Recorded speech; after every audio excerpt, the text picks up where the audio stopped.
told me I couldn't. So I I'll suspect tell that. you how to hack it. Change the passwords or whatever. Link is a great password.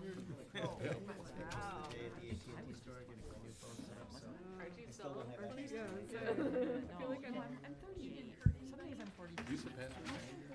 I do. Getting into Excel for Yeah, yeah. Key passwords. All right. We're at 5 o'clock, so let's rock and roll here. So I'm going to call the village board meeting for Monday, May 16th, 2022 to order. Candy, if you take roll, please. Beshen, Here. Velo, Here. Glish, Here? Jacobson, Here. Peterson, Here. Van Kampen, There. and Wunsch. Here. Okay. So we will go to 3. We'll go approval of May 2nd, 2022 village board meeting minutes. I'm looking for a motion in a second. Amanda and Carlene. Any discussion from anybody? Okay. Seeing none. All in favor, say aye. Aye. Opposed? Okay. Public appearances.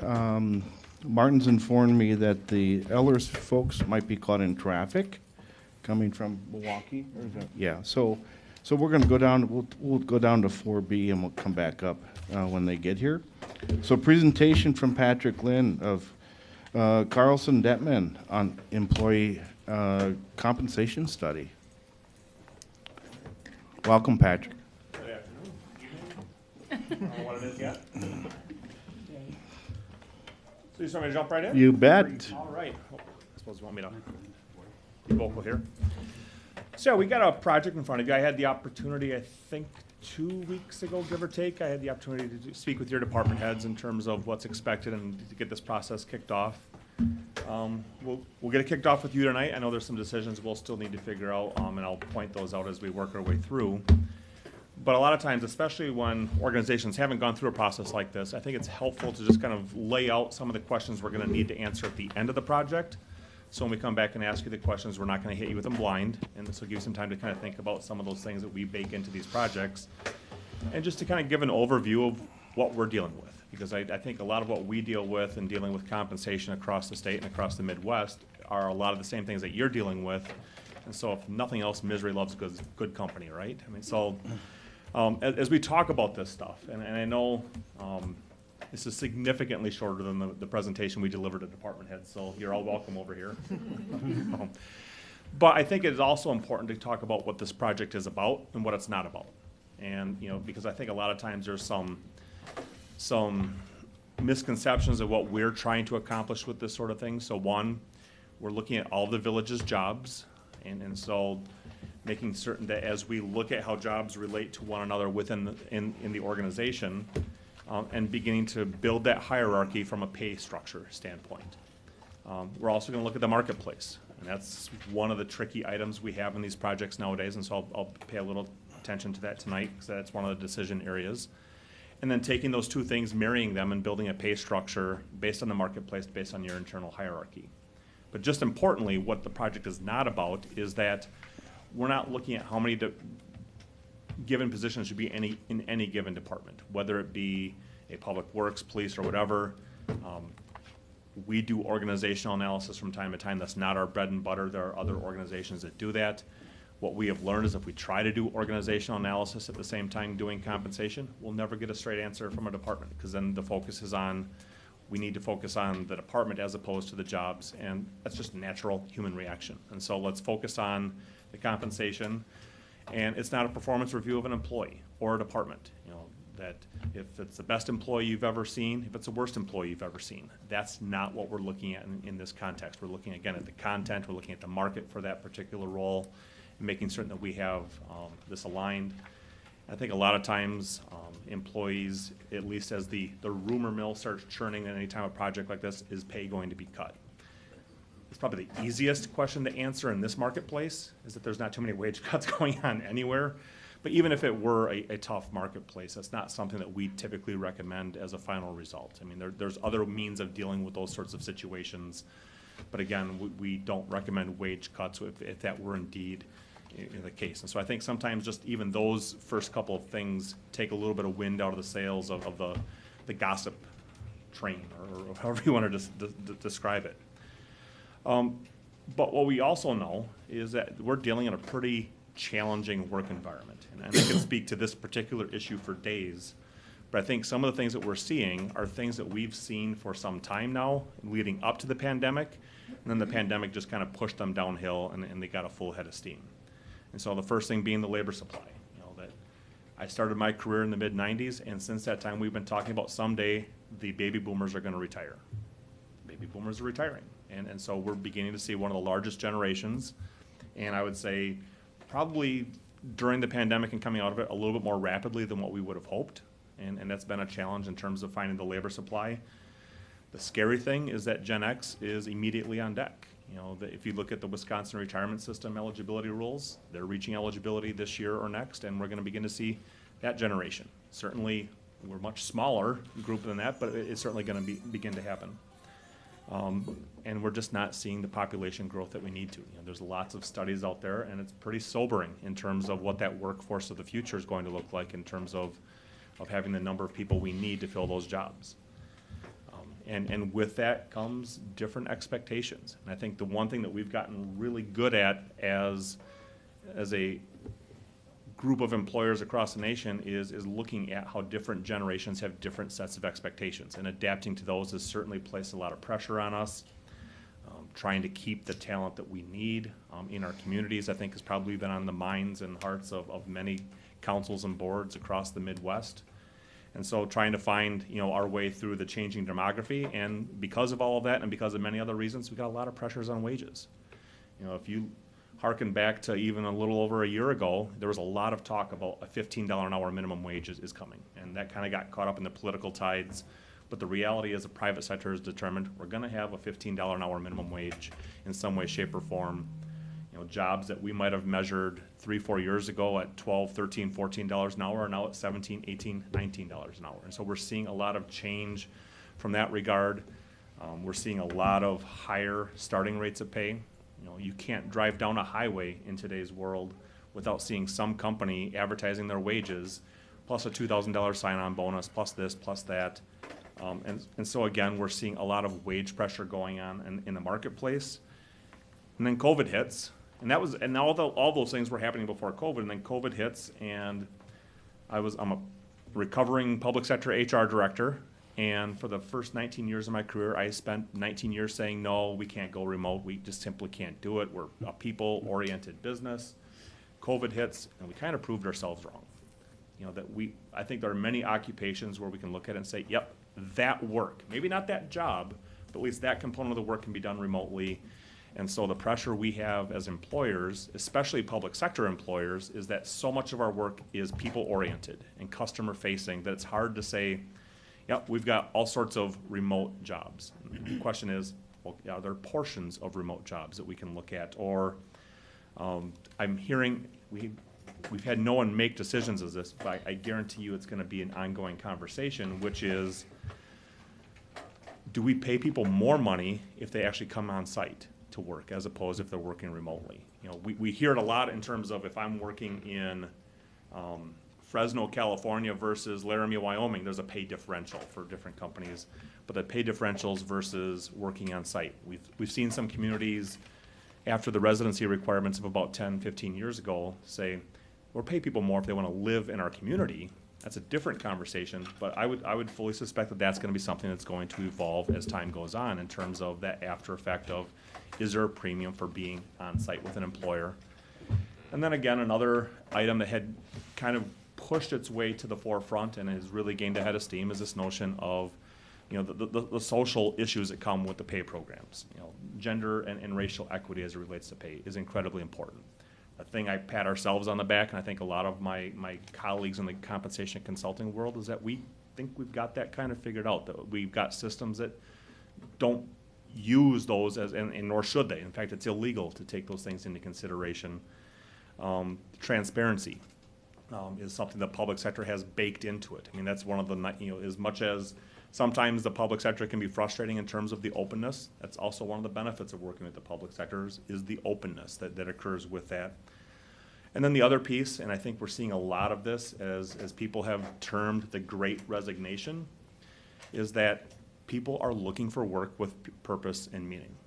And again, as a public sector organization, I can't think of a place that has greater purpose and meaning in terms of what it can offer to its communities. We're finding a lot of public sector employers having to really market that a lot better. And so all of these things really do play into that overall compensation mix in some way, shape, or form, and are things that we are constantly working towards or with or against, depending on the situation, in trying to help organizations pay their employees competitively and fairly. And so as we do our work, we focus on, I don't think it's a new concept, in fact I know it's not a new concept, but this notion of total rewards. You know, it's not just about the pay.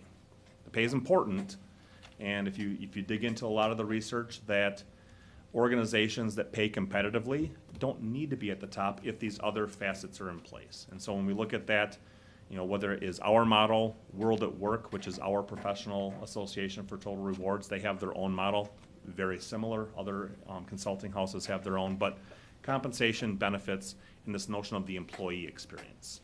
You know, that paying fairly is important, having a good benefits package is important, but also that connection the employees have to the workplace. You know, how do they get along with their manager, their supervisor, their sense of belonging to the workplace, to the community. Those sorts of things are so incredibly important, and really that last piece of the puzzle, that employee experience, is where a lot of organizations are finding their niche and finding their hook to bring employees in and to keep employees in the organization, is focusing on that culture and experience with employees.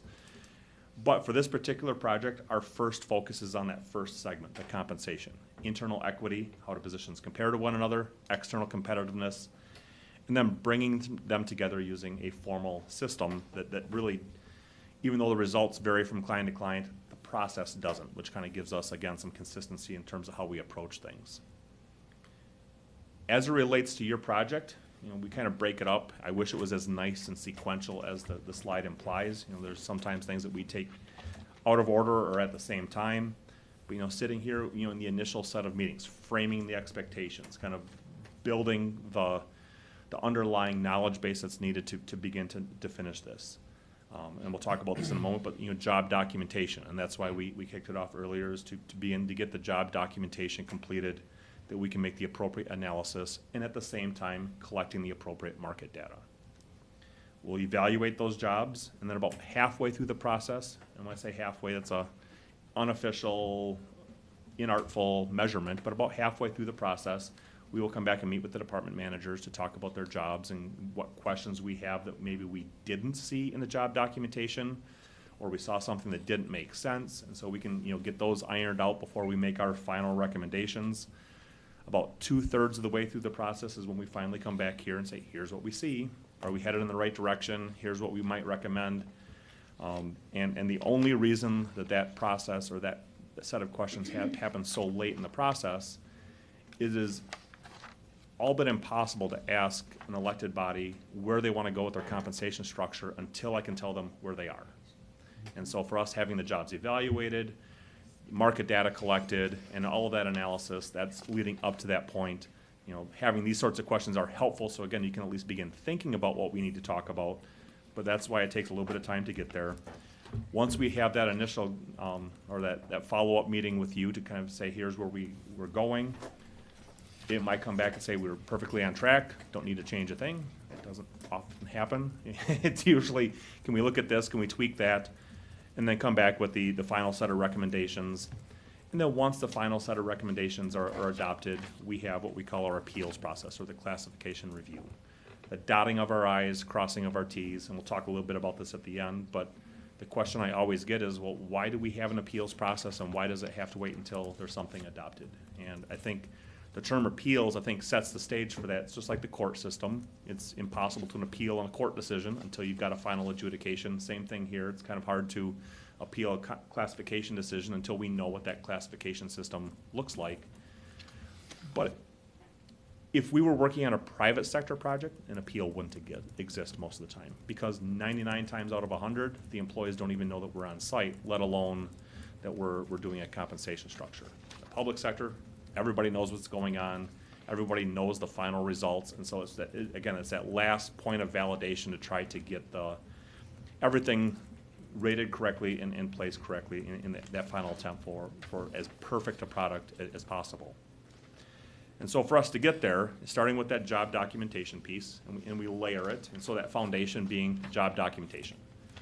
You know, whether it be job descriptions or job description questionnaires from the employees, and that is really where we get the employee voice into this process, is that they are the ones articulating what they're doing, the decisions that they're making, communications that they're engaging in, those sorts of things, reviewed by the department heads or managers, and then ultimately, that's where we don't usually see this doesn't make sense, can you explain it to us? So it's not just a matter of it's written, so therefore it's gospel, but it's written, and therefore it carries some weight with us until we can figure out which end is up.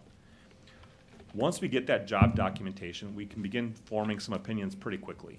Is this an hourly job or a salary job? That usually begins to jump off the page. Do the job duties match the job title? You know, a lot of cases that you might have a job you created 10, 15, 20 years ago, and the job title's never changed, but the marketplace has. And for us, that's important because we have to then begin to decide, do we think we can find this job in the outside marketplace? You know, is that one of our benchmark jobs that we're gonna help build a pay structure? And again, not every impression is formed, but a lot of those impressions are formed, you know, once we have that. Then going through and evaluating every job for content. And then also having the wherewithal to know that sometimes our job evaluation system isn't as good as we would like it to be, and sometimes the market is a little bit imperfect. And what I mean by that is that there are jobs that sometimes just outpace whatever job evaluation system. We do a lot of work in the public sector, but also with utilities. And so a good example I always use is that a good job evaluation system might have an electric lineman for electric utility here, but the pay is here.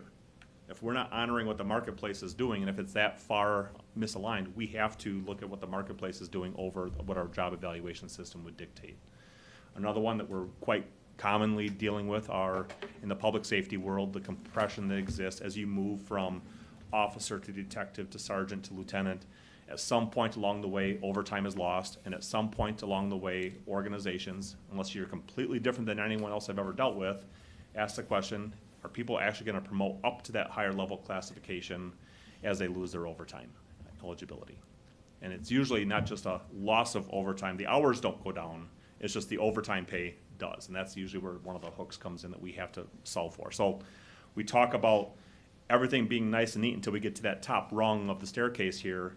And that's where sometimes knowing where to break our own rules, using the data we have available to make good recommendations back to the village. I will talk about this evening. I won't go through it in exhaustive detail. We can save that for the tail end of this process. But as we're going through and evaluating all of these jobs, we're looking at 5 main things. And there's a conversation that goes on inside of our head throughout this process. You know, the first one, thinking challenges and problems.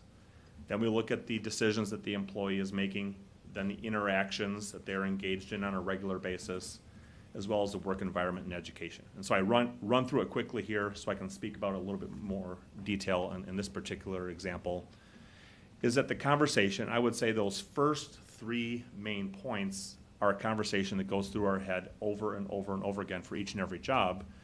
And that is, what are the problems that we're asking people to solve?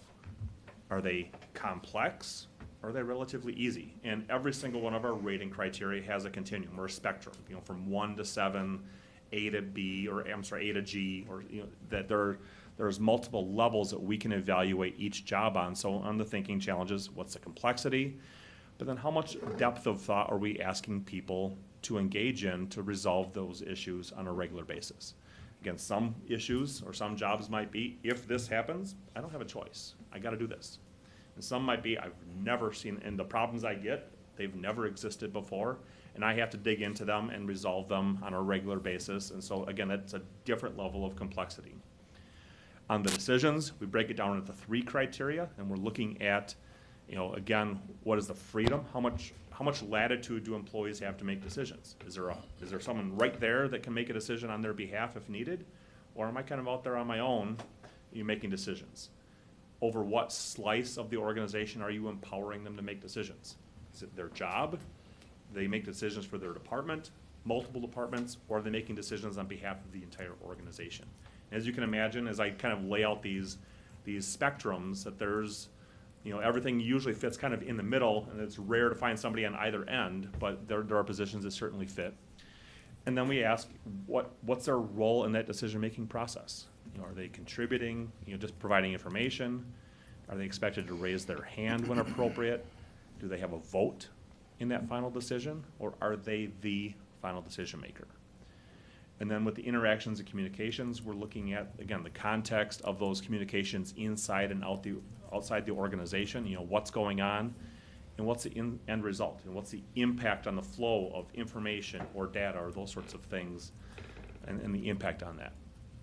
With those first three things, we have a pretty decent idea of the job, and then those last two are a little easier to figure out at times. The work environment is usually pretty easy. Is it an office-related job? That usually fits in a profile, but then you have a whole bunch of jobs that probably don't fit that profile. And so we're looking at the types of things that can hurt you, the work environment factors that contribute, and the physical requirements that are also expected of that role. And knowing all those other things, what's the intellectual horsepower required to staff that position? Is it an entry-level role? Is it something that we require a high degree of education, high degree of expertise? And it kind of, again, that spectrum exists there. And how much experience are you looking for? Again, entry level, probably, not much, versus a department manager. You probably want a handful of years or more of experience before you would place them and entrust them with the duties that job requires.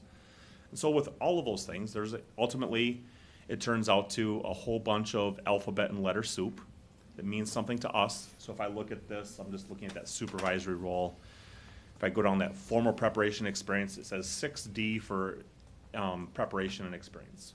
To us, 6D is a bachelor's degree in 4 to 5 years of experience. 1L in environmental, it's low environmental impact, low physical requirements. So again, each one of those means something to us. It has a point value associated with it. And at the end of the day, we can then come up with a point total for each and every job, and then begin building clusters of jobs to build your grades. And again, as we work through this, we'll navigate you through this, in a little bit more detail, or at least to what you expect. But at that point, we have job ratings for every single job, and we have to make a decision, do we have market data for those jobs? Is it a benchmark job? And I'll leave this here for you to read all the way through, but basically, does it exist in the outside world with a high degree of consistency and reliability? If the answer is yes, we're gonna try to match it. If it's a one-off job that you've created, we've got 3 part-time roles, and we're just gonna combine them together so somebody has a full-time employment. That's fantastic. Most smaller organizations, or any organization for that matter, has a job or two of that nature. But again, we want to make certain that it exists, and it exists with a high degree of confidence, and that's what we call our benchmark roles. And once we get to that point, it really takes us to the policy level questions that we need answered. This first one, we've got an idea of where we are headed. Luckily this year we are knee deep, or neck deep, I would say probably closer, in data as it relates to comparable communities. So we've got a good running start. I have no doubt we'll need to plug the holes in our database in terms of where we end up with this particular project. But we need to talk about who we're competing with.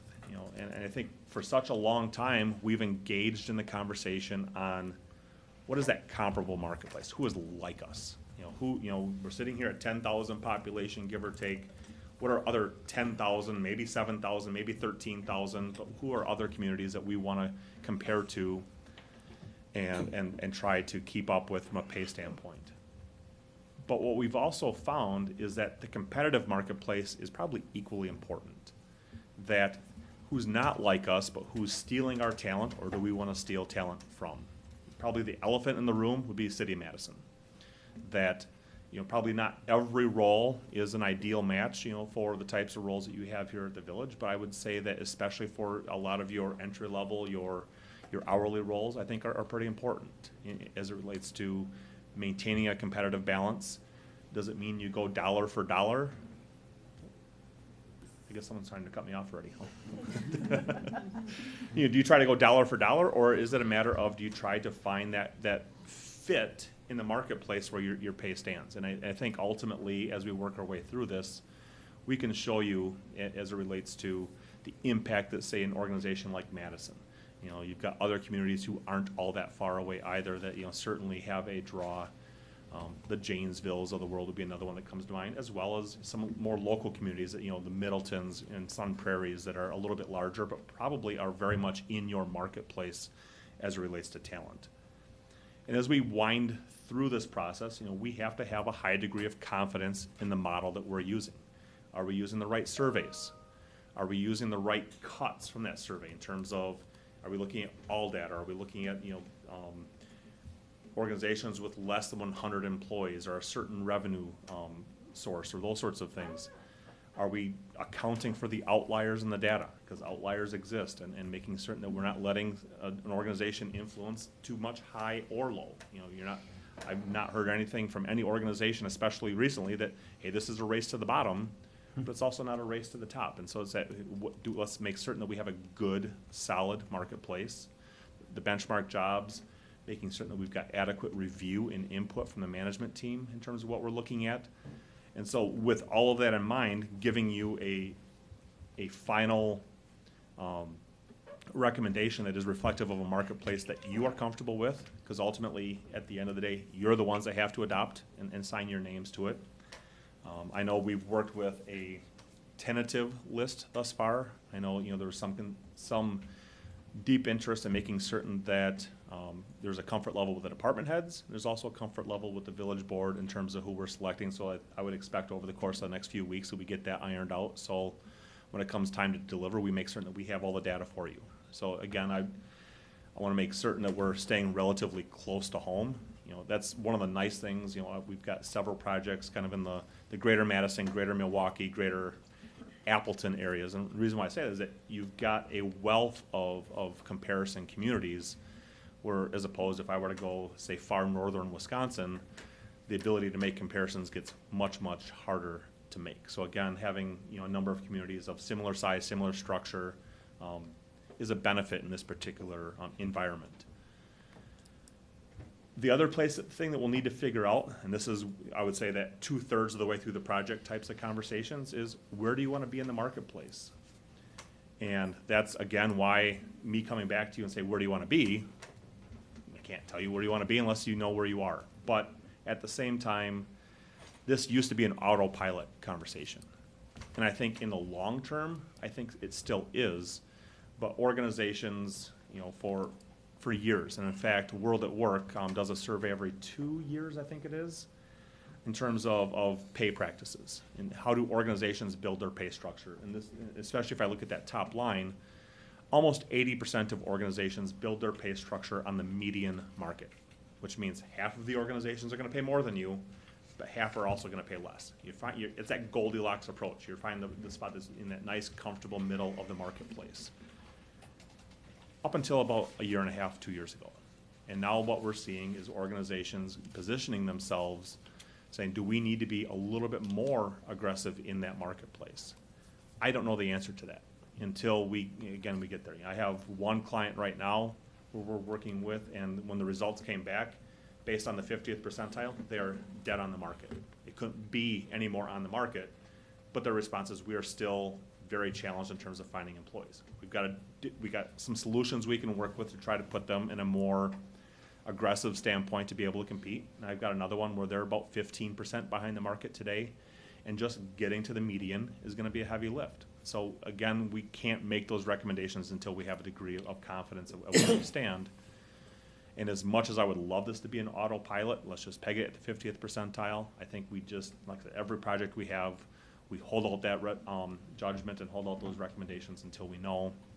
And then when we do have different options, you know, we're going to model those for you, and ultimately you get to see here's what each one of those means and how it impacts our bottom line. That third question, you know, structure. How do we deliver pay to our employees? And it kind of gets baked into this overall notion of the pay philosophy that you work with. That, you know, building that hierarchy. How are jobs inside the organization sorted? What's important to you? You know, a lot of times we'll walk into organizations with a strategic plan and they'll talk about, we want the best and brightest employees. That's fantastic. You're probably not talking about the 50th percentile of the marketplace if you're looking to be a leader in terms of talent acquisition and retention. So that sometimes dictates a pay philosophy. That marketplace we've already talked about, and what role, if any, does performance pay play into the mix?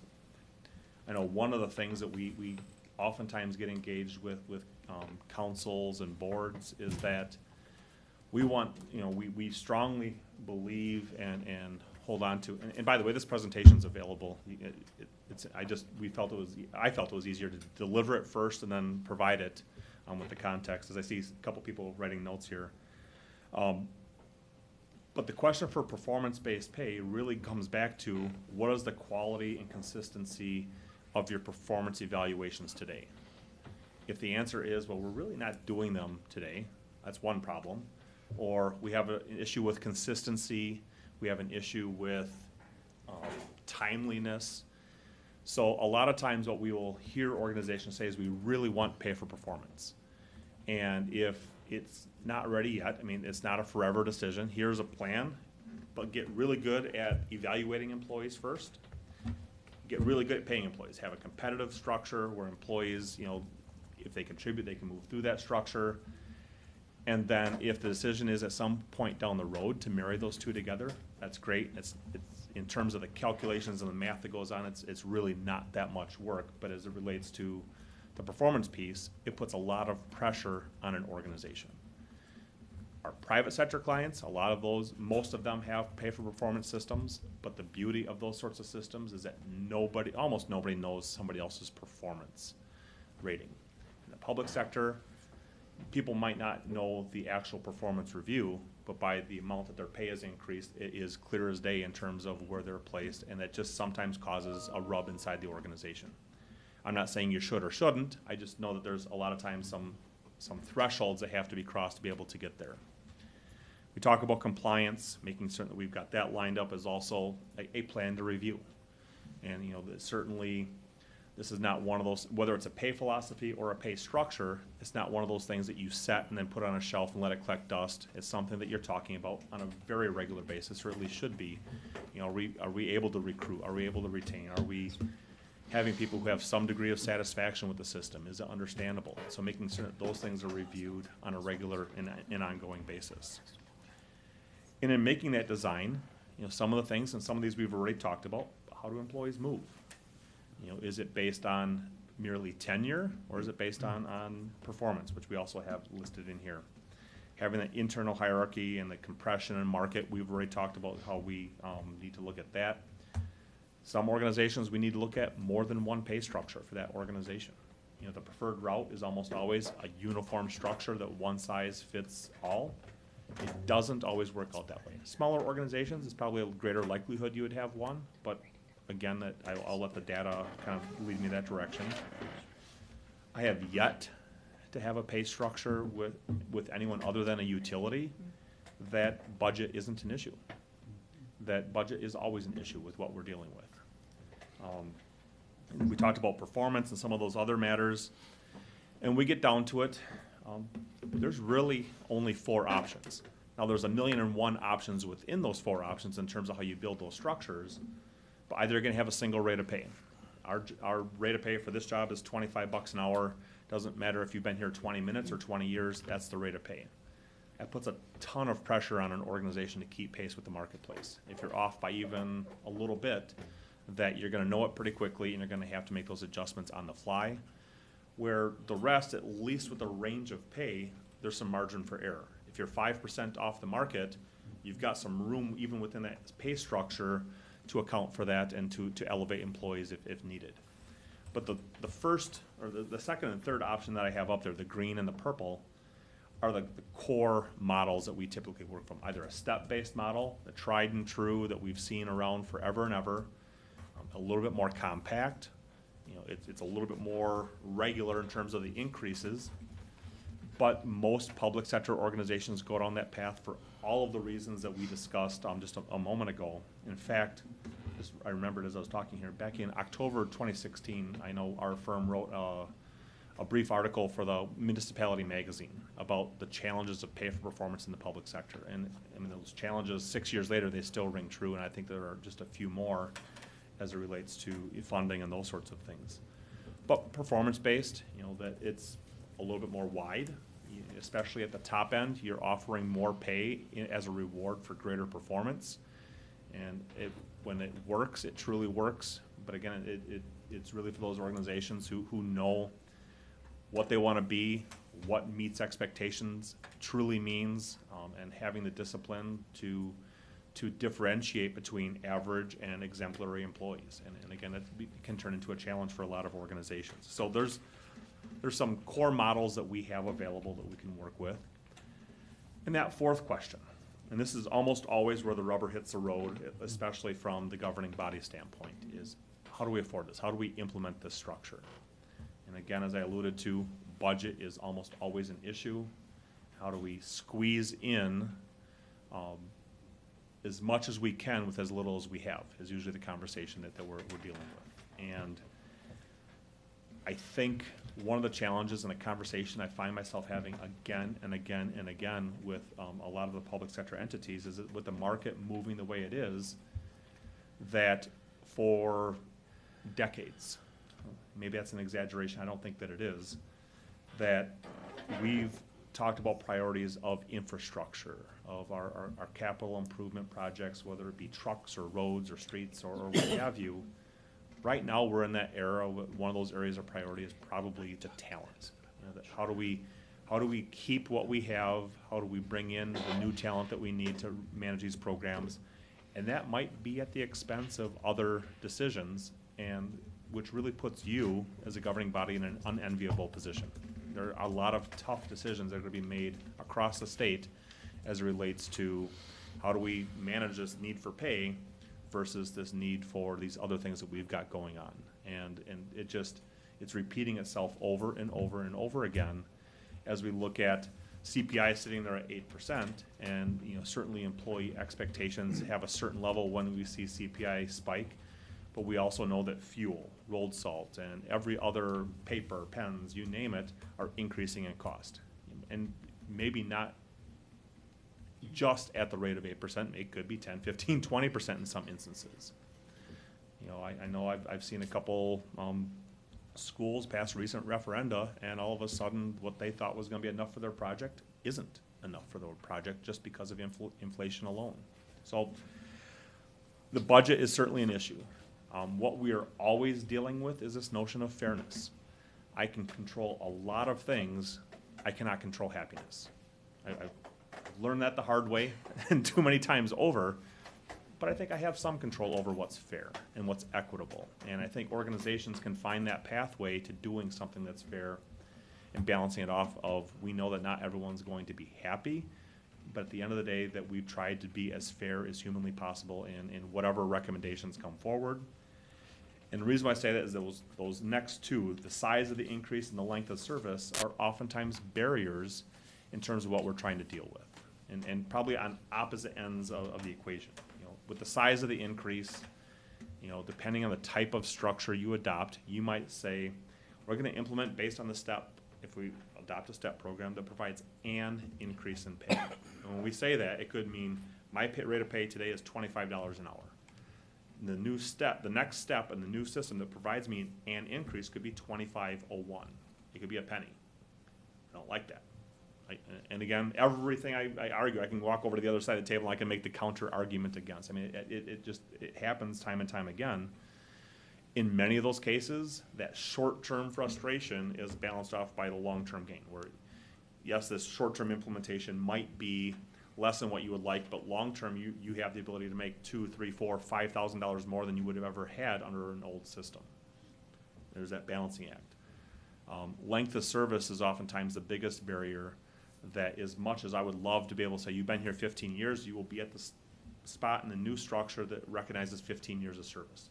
That would be ideal until you see the price tag of that and then trying to balance that off. And so again, going back to that notion of trying to do as much as you can with as little as you have really plays out here. So with those, the size of the increased length of service, something we developed about 5-6 years ago was a costing worksheet that allows us to model different options that kind of fit in between. You know, that step that provides and increases the cheapest way of implementing a structure, recognizing every minute of service to the organization is usually the most expensive option.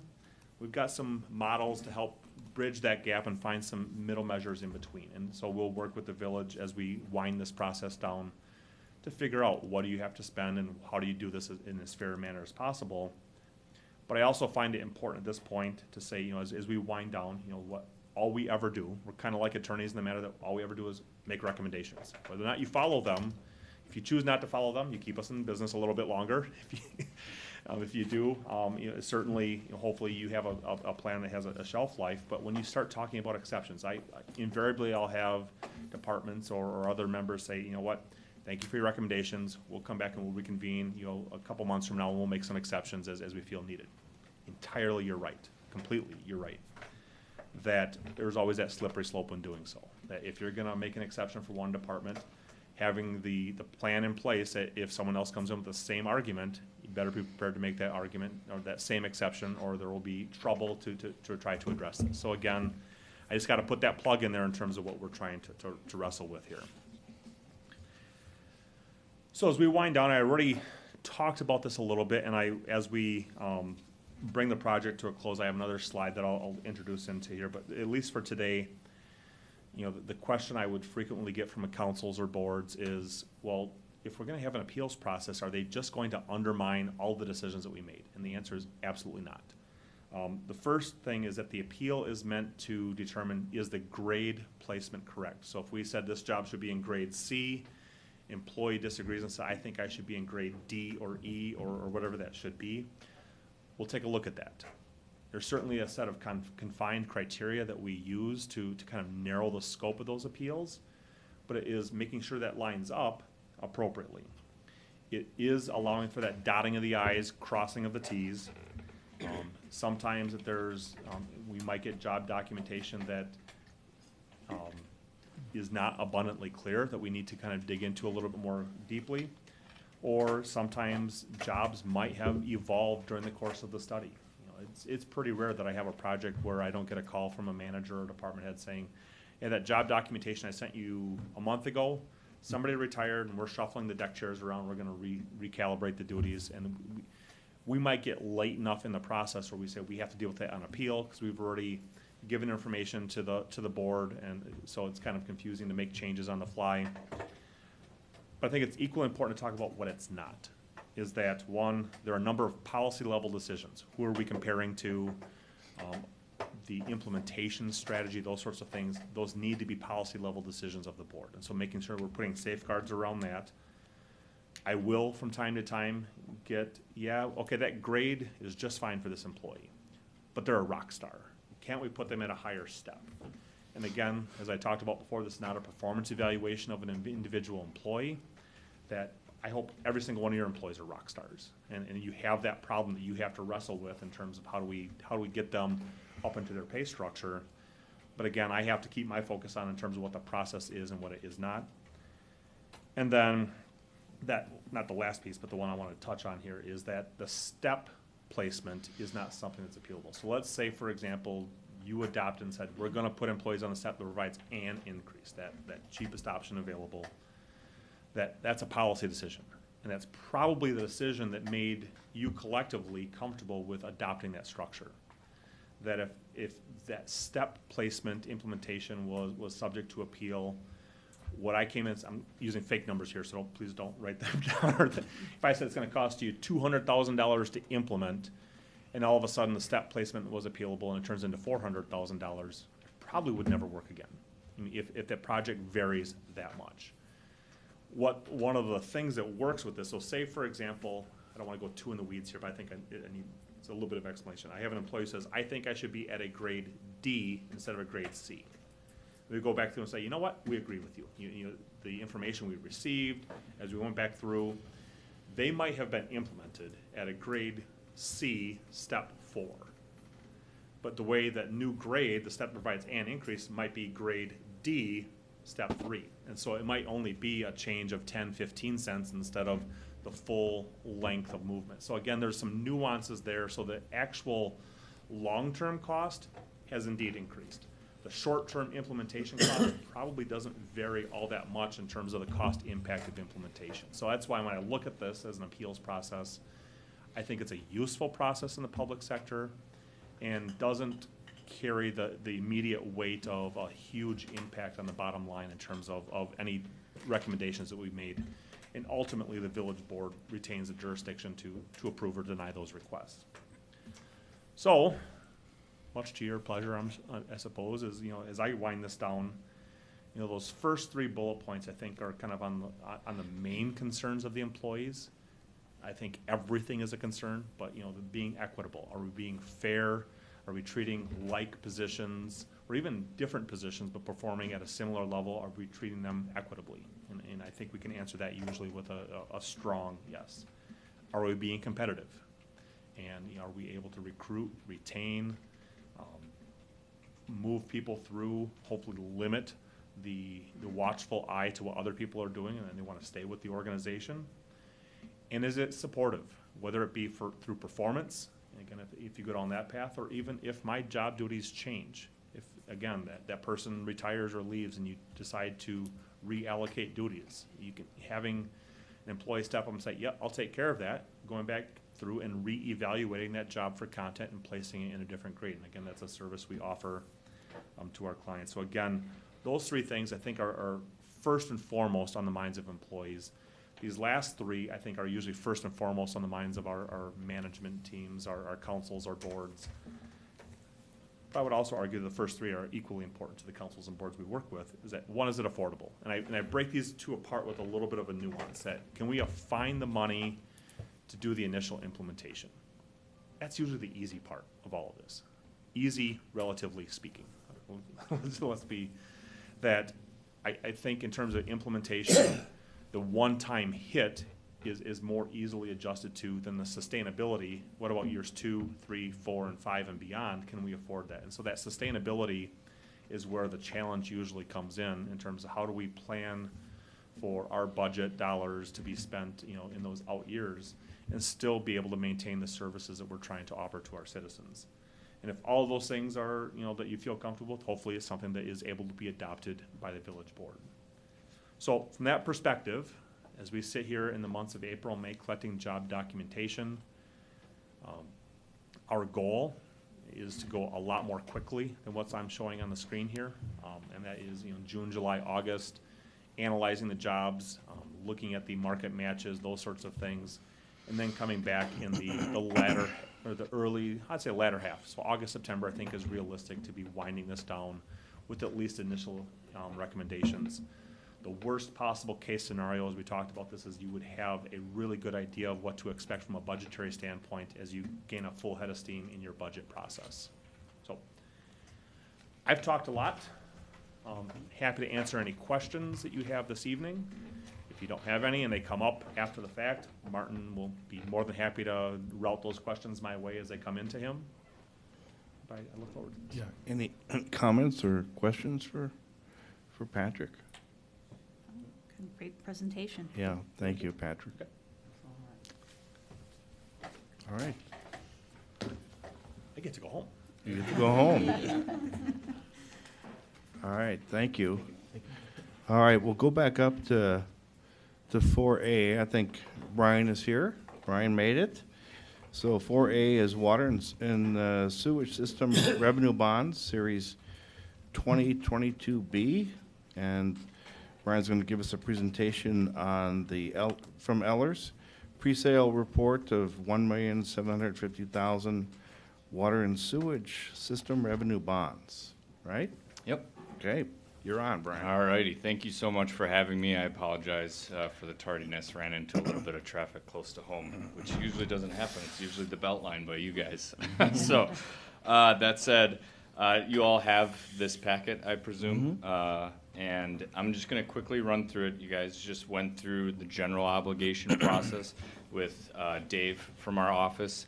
I typically specialize in enterprise funds, and that's why Dave thought it most appropriate and suitable to have me present the revenue bonds and walk through it with village staff in terms of making sure that we can finance these projects. So just in case if you're wondering why I'm specifically here instead of Dave. But that said, as stated, we're looking to borrow about 1.715 million for some water projects.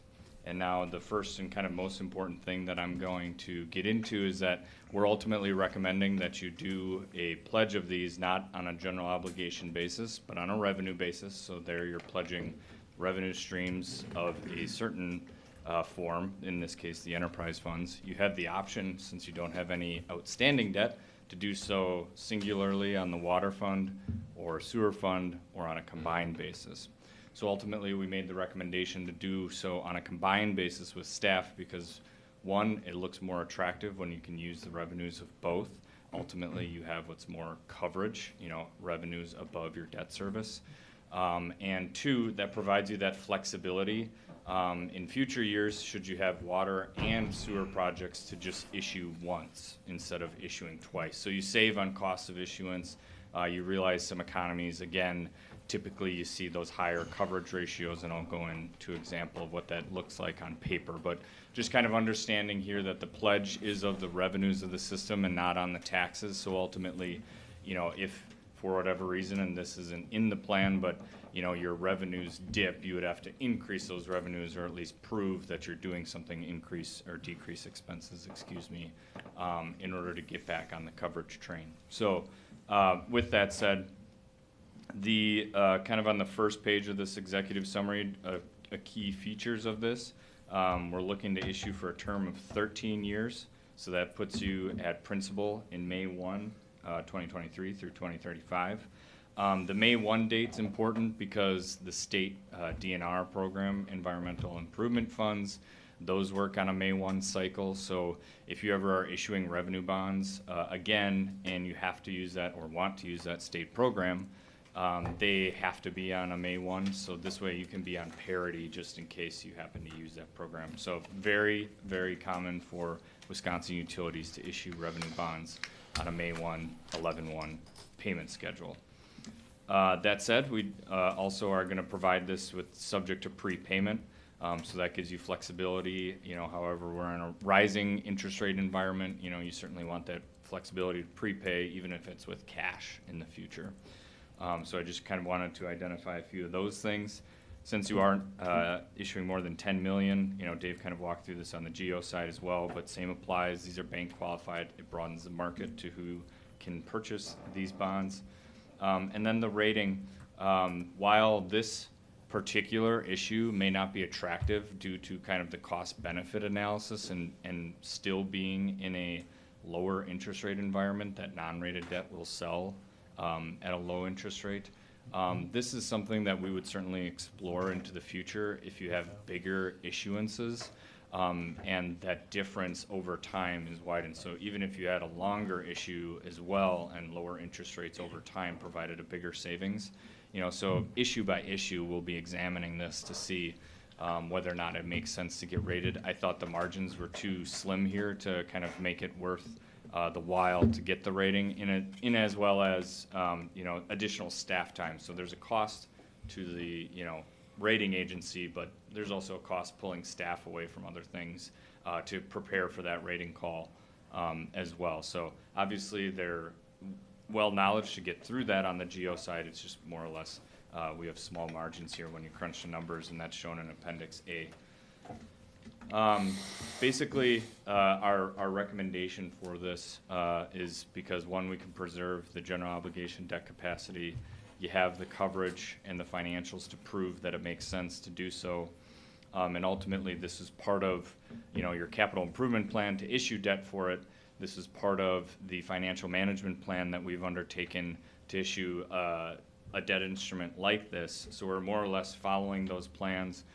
The financials still look good, so that's kind of where we land in terms of our basis of recommendation. No different than the GO, we're looking to solicit competitive bids like a public project. You like to see the market pay, what the market will pay for it on that day of sale. And then the remaining considerations here are just kind of, again, those maneuvers that we make to make this the most attractive security to those underwriters. So just kind of understand and similar to the geo issue that you may be used to. That said, I'll kind of go into the numbers as not much really changes in terms of the geo versus revenue side for the remaining factors of this. I'll hit the debt issuance schedule first. I apologize. So there's a proposed debt issuance schedule. You're kind of giving the green light resolution tonight. And then we'd be looking to sell the marketing document the week of June 6th, and then ultimately sell and award June 20th. So that said, we're looking to close and get your money by July 13th. So that should give you, that money in time for your projects. And then with that, we kind of have our cast of characters. Should you have any questions that come up after the fact, please do not hesitate to call or forward those to village staff. And of course, we can answer those. So the projects that you're funding are on table 1. We've kind of already, covered that in prior planning efforts, but it's the well, County Highway MM, a van, and a dump truck. So 2 things that you'll notice later in the structure is we broke it out by equipment and then the projects, and only to kind of match the service life of those assets. We don't want to pay for something over 20 years if it's going to be replaced in 10. So just kind of understand the method that we've used there. But these are the listing of projects. On the next page, we have the sources and uses. So this just kind of identifies and gets to what is the total to be financed, and then ultimately what we get to our bond size. The only difference from geo to revenue that you'll kind of notice on this page is the debt service reserve fund. So that's a requirement of revenue bonds, bondholders like that assured revenue and shortfall of revenue. Still, you can make your bond payments. So they typically require this debt service reserve fund. And so what we've done here is, in talking it over with village staff and identifying kind of where your cash balance lies, is you could ultimately restrict some funds and apply this instead of issuing for it and then paying interest costs over time, over the life of the issue. So ultimately here, what we're showing is kind of the negative positive, and leaving it on the page is only to identify, 1, it's needed, and 2, how we're going to fund that. So you're certainly going to save money over the 13 years, not having interest on the approximate 171,500. So that said, that's how we get to the 1.715 and broken out between the equipment and the projects. On the next page, again, just kind of identifying those, the breakout between the two portion, but this is all for the water fund. And then just wanted to identify those callable maturities at the end. This is kind of the typical call date that you'll see about 10 years out is right now what's not really affecting interest rates. Of course, you can ask for a sooner call, but then you see a lot of punishment, in particular in kind of the chaotic environment that we're at now. Asking for that call, you really get punished because the market's just moving so much.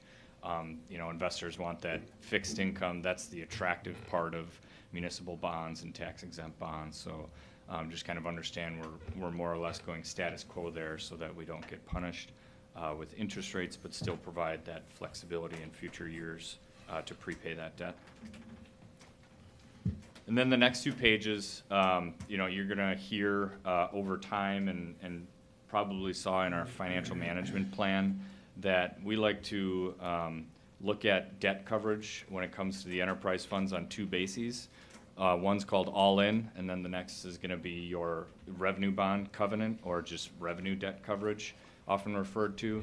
The revenue bond or covenant coverage is ultimately, when you sign that resolution, you're saying what we're going to cover. So this is only against your revenue debt. You have to prove that you have revenues, net cash expenses that will be 1.25 times your annual debt service payment.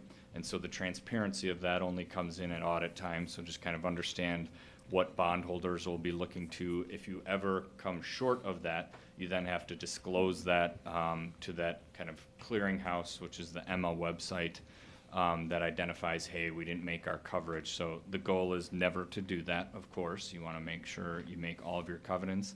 And that said, Table 5 kind of proves that, even though we can do it on a water basis alone, we certainly look quite strong when they're combined. And so this would continue to be the message, when you're looking to fund future projects, you could certainly look to combine these and always be healthier, where you're not looking to subsidize one utility ultimately. You're looking to analyze this by themselves, be compliant by themselves, but if needed in a pinch, on a combined basis, you're kind of more or less more covered.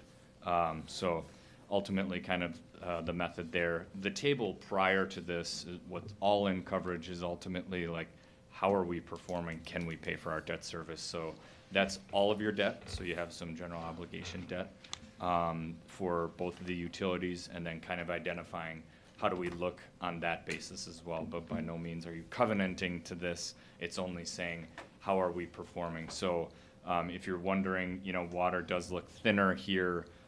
There's no covenant to meet there, but ultimately we're trying to make sure that we're at a kind of a stable position. So you are undertaking water rate adjustments, so of course this will look a lot better at that point. In addition to just understand we're only using the last source of financial data, which was the 2020 audit. So that 2021 audit probably coming soon, and at that point we'll kind of re-see what that looks like. But just understand the difference between the two tables, although they look quite similar. So the last two pages ultimately of tables are appendices, and one is that rating cost benefit analysis. Nothing really to show there outside of, again, there is a narrow margin. We don't recommend getting it rated due to this cost benefit analysis. And then that last page, an appendix B, is kind of where the market is. And this is the last thing that I'll spend 60 seconds on. Our estimates are getting harder and harder to hit with how fast this is climbing. And so I just wanted to kind of provide this 10-year trend just to identify one, still in a low interest rate environment, but I just want to show the spike that's happening. We've given it a conservative effort here, but we are seeing still 15 to 20 basis points a week, so that's ultimately kind of where we landed. And to that end, we really can't forecast this. I've started at 50 basis points for 5 weeks, and I went to 75. Now it's 100 basis points. Soon it's going to be 200 basis points. So just understand that we might be wrong in terms of pre-sale to sale day in terms of where we land, but we have to obviously put something to paper to understand. There will be no concern, if the interest rates are above this in terms of how are we looking on that coverage. Again, you guys had plenty of coverage there. So I just wanted to make sure, at sale day, you'll probably see in the report where we show the difference to pre-sale. There may be a chance that sale day ends up higher. We're just literally trying to give it our best shot right now, which, it's increasing every week. So that said, that's kind of where we landed. Hopefully there's a plateau at some point in terms of interest rates. But I'll take any questions that you may have on the process or structure, kind of what we're looking at. Anybody have any? All right. So it looks like we are, Martin, we're looking for, we're on 4A2, we're looking for approval, resolution number 2218, providing the sale of approximately $1,750,000 water and sewer system revenue bonds, series 2022A, and staff recommendation is to approve as presented. Anybody want to make a motion? Amanda and Jenna? Okay, any other discussion from anybody? Okay, yeah, Carlene, sure. The last two presentations were like a class. Yeah. Like, I'm exhausted now. Okay. Graduate level. Yeah, No yes, kidding. very, yeah, But very interesting and yeah. very clear, so Yeah, thank you for that. mean, I feel like I have a better understanding than I've ever had of what this is all about. Oh, good. Yeah. All right, anybody else? Any other? All right, we got a motion and a second. All in favor say aye. Aye. Opposed? Okay, we're all set. Thank you. Thank you Thank so you, much. Brian. Thank you. Thanks, Brian. All right, we'll go to 4C, which is public comment. This part of the agenda allows members of the public to provide information to the village board, including items both on and off the agenda. You want to come up? Is it Greg? Okay, I do remember you, okay? Just tell us your name and where you live, Greg, your address for the record. Yes, my name is Greg Graff. Right now I live in Stoughton, but I am privileged and have the responsibility of being your VFW Post 10272 commander. And I come tonight to ask the board and other prominent leaders of the community. About a year and a half or so ago, I was asked by my state adjutant to provide an address for our post. And I replied, well, I have a post office box. And they said, no, we need an address. I said, well, I don't have one. They said, well, just give us one of your guys' address, home address, and we'll send our correspondence with that there. I said, no, I am not giving the state one of my guys' address to send the mail. Send it to the post office. And it's, no, we really want an address to send it to. And it got me to thinking that, and I've spoken with President Dish about this, about getting a place for the VFW to have. And then I got to thinking, what other entities of the village don't have a place to call their own? Some place that, while they're there, this is mine. I take responsibility for it. We have our time there. And what I'm asking for, and I brought a really rough diagram, is a building that I would like, I'm calling the Community Services Building, in which, like the VFW has our meetings the first Wednesday of each month.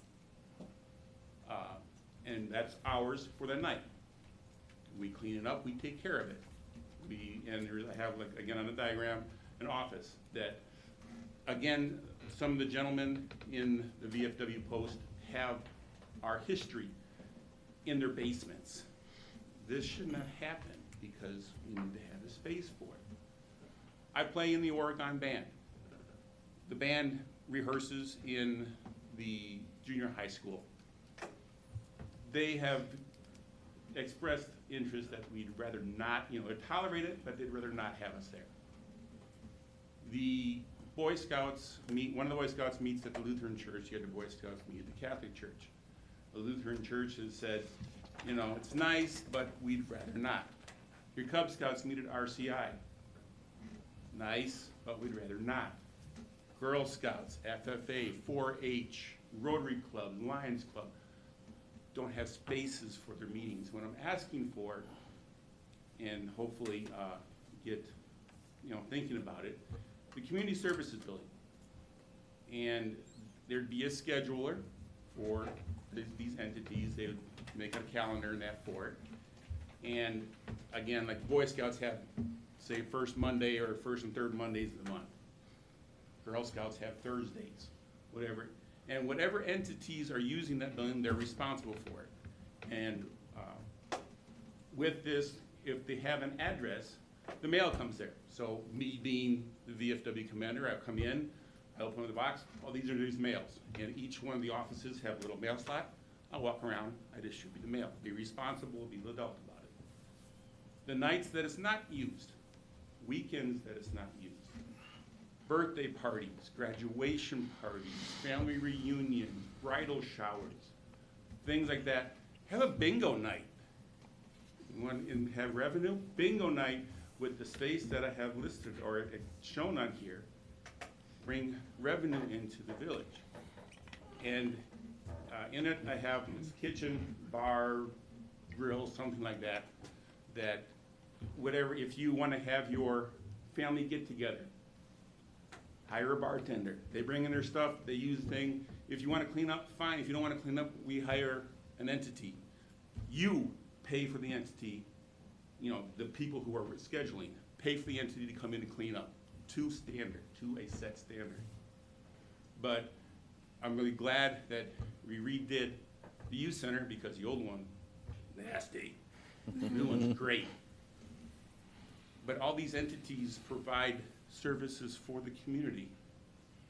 Just asking for the community to give back to these services, to give them a place that while they have their meetings, they have some place they can call theirs.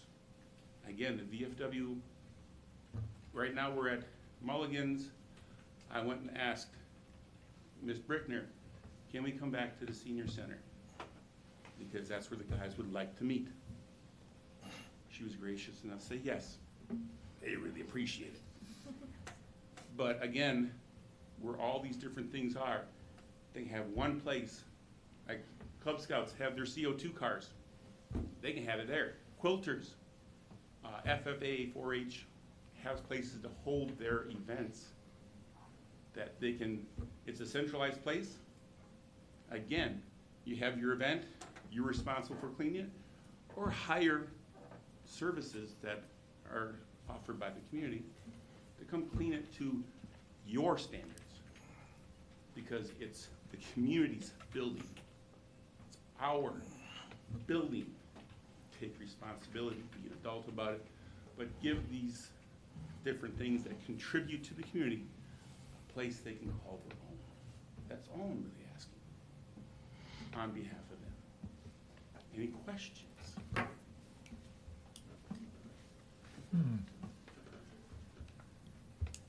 Can I Go smile ahead, on me, Carly. right?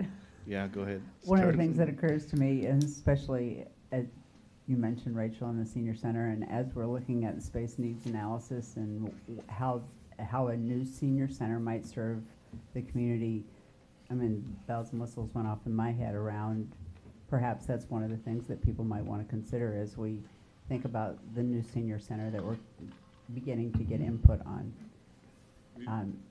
Again, the only thing was, is they have these, again, offices in there. VFW has our key to the office, have the key to the front door. We use our stuff and be done. With the band, it's kind of hard to have a band in the senior center because we need the space for it. In their office, they would keep the music, because right now the music is in the back loading dock of the junior high school. And it's not that it would really happen, but if it opens up for the, put stuff in there, elements get to the music. Music is expensive, and you can go anywhere from $75 for a march size. And I know this because when I was active duty military, I was a librarian, I ordered music. I know these things. Up to $150 for one piece of music that we play that lasts 4 minutes. So if we had an office for their music, it could be there, out of the way of places, and the different entities that we come out of now have that space for their things, the Lutheran Church, RCI, whatever. Okay, anybody, yeah, Mike? And would you foresee some sort of rent, or how would that? It'd be on a pro basis rate, be based on the usage. So at the VFW right now, we have 25 guys. Wouldn't be as much as the band, who has 60, or the Cub Scouts, who have 10. There would be to work that out, and I have a gentleman who works with the district of the VFW to help out with those numbers, if you so desire for those. I can get those. Anybody else? Yeah, Jenna. I just wanted to thank you for bringing the idea forward. It's a very interesting idea, and as we are talking about space needs and hearing from different organizations in the community about their desires to have a place to gather, a place to be, I just really appreciate you coming forward with that. So thank you. Anything All else? right. I thank you for your time. Thank you. Thanks. Thank you. Okay, we're on to 5, which is proclamations and announcements.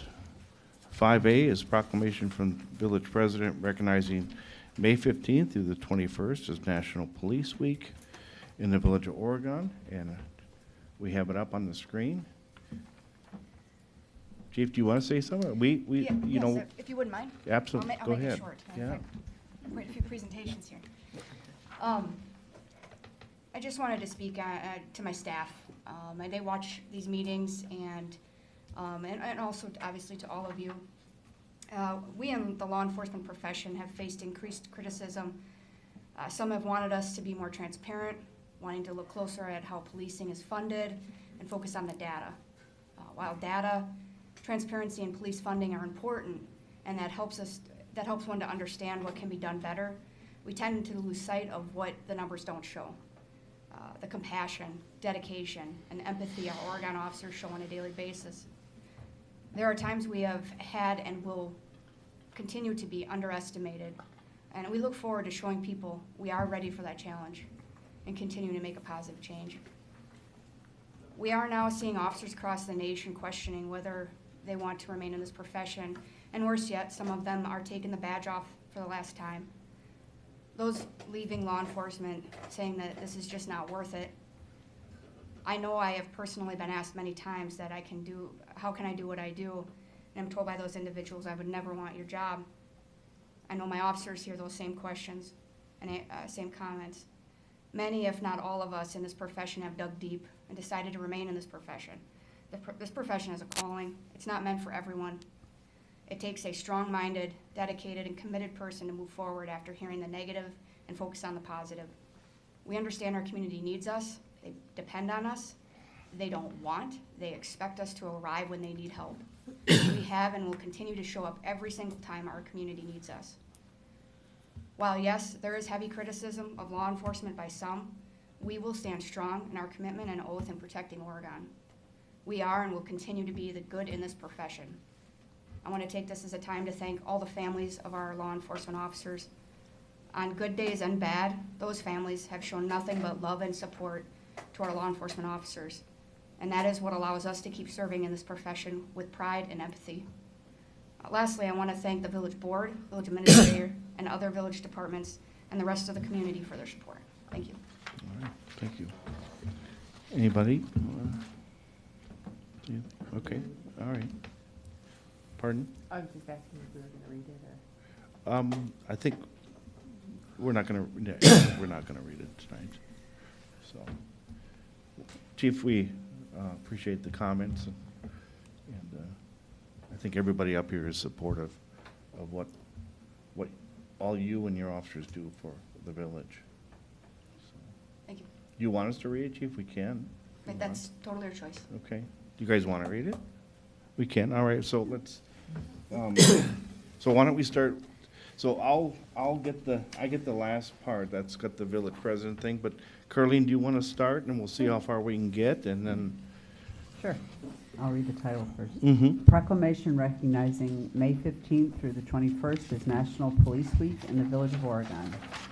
Whereas in 1962, President Kennedy proclaimed May 15th as National Peace Officers Memorial Day and the calendar week in which May 15th falls as National Police Week, and whereas established by a joint resolution of Congress in 1962, National Police Week pays special recognition to those law enforcement officers who have lost their lives in the line of duty for the safety and protection of others, and whereas there are 800,000 law enforcement officers serving in communities across the United States, including the dedicated members of the Village of Oregon Police Department, and whereas since the first recorded death in 1786, more than 23,000 law enforcement officers in the United States have made the ultimate sacrifice and been killed in the line of duty, and whereas the names of these dedicated public servants are engraved on the walls of the National Law Enforcement Officers Memorial in Washington, D.C., and whereas 619 new names of fallen heroes are being added to the National Law Enforcement Officers Memorial this spring, including 472 officers killed in 2021 and 147 officers killed in previous years.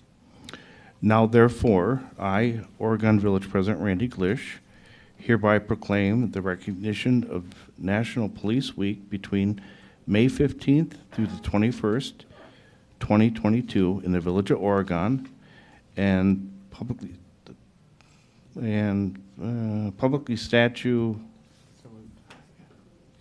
salute and recognize the service of each member of the Oregon Police Department and honor their service and sacrifice while protecting our community and safeguarding our democracy. Thanks.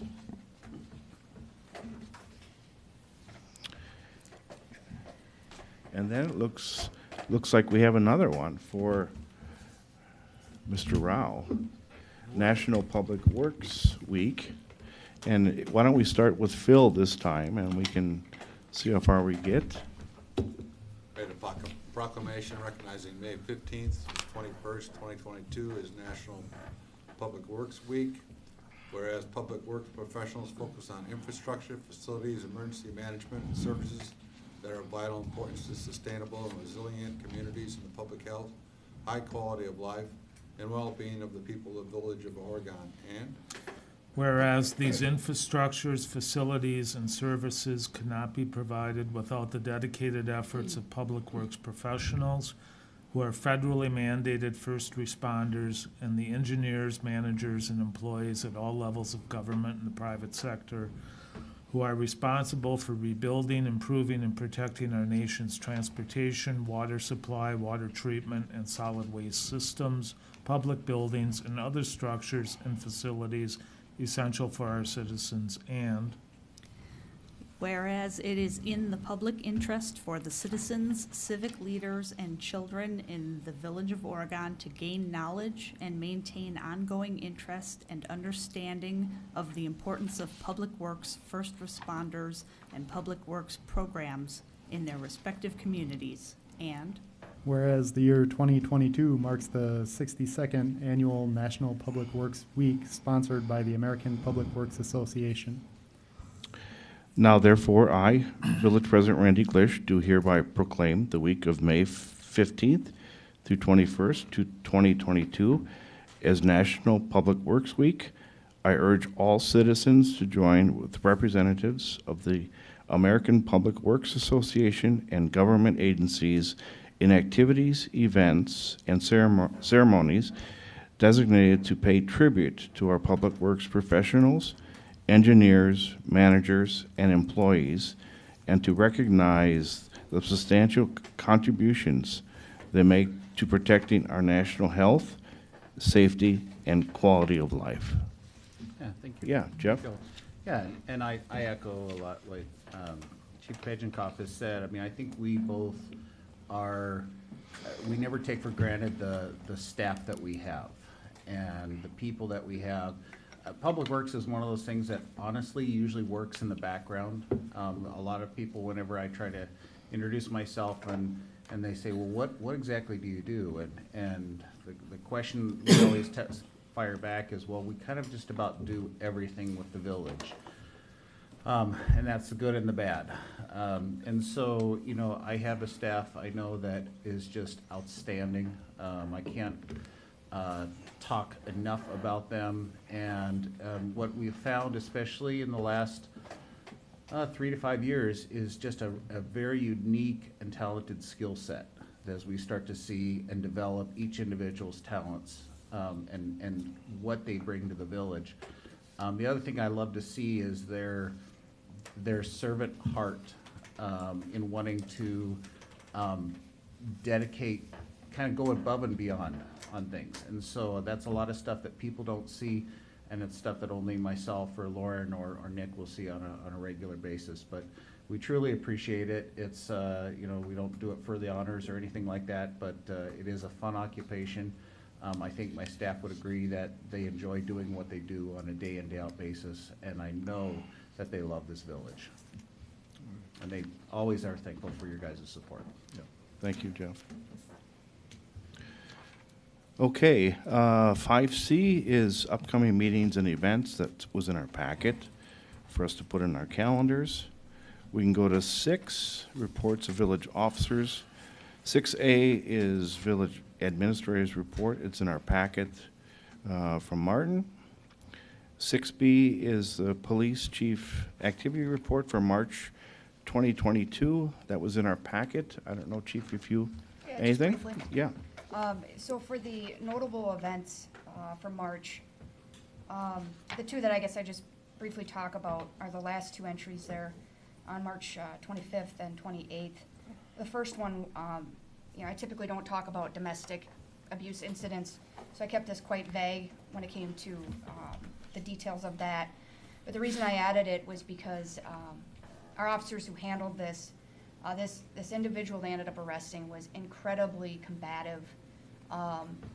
They treated one of our female officers, the comments made, no human should be treated like that. And our officer had incredible restraint, incredible patience, and she did a phenomenal job. The last one there was another person that was very agitated. You may be wondering why I'm coming to these board meetings now fully uniformed. It's not only because we're having some staffing issues, but because that last incident actually happened before a police commission meeting. So we have things unlocked for the courtroom, and this individual walked in and was incredibly combative, trying to engage and fight. We were able to get him detained very peacefully. It took some time, but it was peaceful. So just wanted to point those out. And then as far as noteworthy items for my activity, you're going to notice there's quite a bit of activity with the Rotary Club. They asked me if I would be willing to be their youth protection officer for the student exchange program, which I was more than happy to do. So I had to go through some training and have a few meetings regarding that. But I'd be happy to take any questions. Okay. Anybody? All right, Chief, do you want to go right into the annual report? Yes. Give some highlights? So, in light of transparency, it is significantly lengthier than last year's. I believe it's 61 pages versus, I believe, we had 30-something last year. But we wanted to be as detailed as possible. I still couldn't be as detailed as what some people want, but we did our best. We did have a high school intern. She's still with us for a short period of time. But we had her take our annual report to the school and actually just do impromptu conversations with some of the students and ask and get feedback from them on our last year's annual report and any advice. Because we really are trying to engage with the youth and get questions from them and talk to them about what Oregon Police Department is. The general consensus was we love the pictures. We love the positive information that's in there. That was great to hear. But we have more than the youth as an audience. So I guess I'm going to just focus on several things. I'm not going to go through every page. But page 11 of the report, it'll be page 57 in the packet, covers our citizens' complaints. So in 2021, we had 4 citizens' complaints. If you flip to the next page, it does show for 2021 how many were not sustained, exonerated, and for the ones that really want to read in between the lines of what exactly that means, that is in this information as well. We wanted to give people an idea of how that compared to a prior year, so we did throw that information in there as well. Page 59 of the packet covers our use of force numbers. So out of the 12,033 calls for service in 2021, we had 20 times we used force. Out of those 20 times, 17 of them were such things as like compliance holds. That's where we hold on to the wrist to try to get a cuff on or to hold them in place. Escort techniques, that's the same thing. And decentralization is placing them up against the wall or assisting them to the ground so that we can get control of them. We had 3 incidents where we had to display a firearm, but there was no deployment. 0 times a firearm was shot at a person. And then, of course, we discuss where we have to put an animal down when we clear a building. Page 62 of the packet is our 2021 statistics. I would say this is probably one of the most significant pages of the annual report. Obviously, we always kept in mind we're going through a pandemic. People aren't out of their houses, so 2019, 2020, we didn't know what those numbers would look like. But 2021 is pretty significant. That's our green line, and it's staying high. It will drop early part of 2022, and that's because we're operating at a 25% decrease in staffing. So it's going to happen. Page 66 is our data we pulled for traffic citations and warnings. For this annual report versus last year's, we did add 2 notations at the bottom that we felt, based off of meetings I had with families of color and United Way and just other community leaders, we felt that that should be just noted as people looked at these numbers. Page 69 of the packet, our school resource officer program, and talking with community members, I've gotten the impression there's a lot of misinformation out there. So we really wanted to highlight and make it brief the activity of what our school resource officer is doing. And I guess the best thing to note is that the entire year we had 0 in custodies at any school. So that's pretty significant. Page 75 and page 80 and 81. We wanted to really highlight some of the positive community events that we were able to be a part of in 2021. Coming out of, well, we're still coming out of the pandemic, but it was just great to get back to our community and celebrate with them. Page 88 highlights K-9 Vende, our first K-9 retiring, and she's not enjoying retirement too much. It's an adjustment. Big time, but she's getting used to it. But there's details in there of her accomplishments, photos of their retirement, and thank you to the board members that could make it. That meant a lot. Page 92 of the packet is community interactions. I believe it was Amanda that said, you know, you coming in as chief, we'd really want to see you out there, you know, in the community getting to know you. So we've been making it happen. Even in the pandemic, we've been making it happen. I want to thank Jenna for helping me be a part of that. I appreciate that. Page 94, and this is in my letter at the front of the annual report.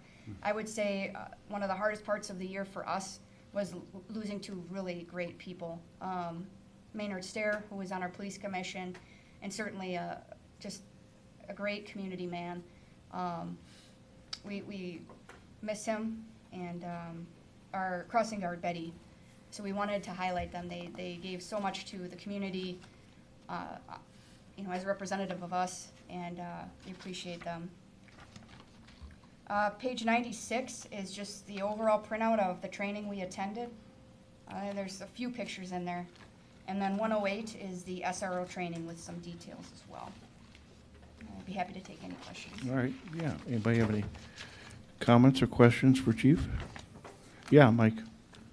Yeah, Chief, I really like this report. I mean, it's got a ton of data. I like the transparency of it. And in general, I got to say, I really like the direction that the department is moving and your commitment to diversity, equity, and inclusion. Thank you. I wanted to call attention, the only statistics you have here in detail is your thing on page 66 on traffic stops in the packet. Traffic warnings and citations. And I noticed, in case you haven't noticed, I'm kind of a numbers guy, so when I see a column of numbers, I feel the need to multiply and add and subtract them. I noticed that the 10.5% of traffic warnings are issued to non-whites in our community, and 19% of the citations are issued to non-whites, which I don't know the exact number of non-whites in our community, but it seems considerably lower than that. I'm wondering, you know, what your take is on these numbers and what steps we would take to potentially lower those, or am I missing something here? So, you know, we could look at that. Where I go with data is it's data. It's a place to start, and you follow that trail and see if it leads you somewhere. What I'll tell you is we do monthly video checks of our officers, and we look at traffic stops as one of them, and we look at, you know, does it seem like officers are targeting one race over another? Are they being fair? People have this conception that, or this understanding that officers have this wide range of discretion, and that's why I have that as a notation now. Because, you know, you look at citations, and for that alone, we could break it down even more and explain race versus violation, but these citations also cover OWIs.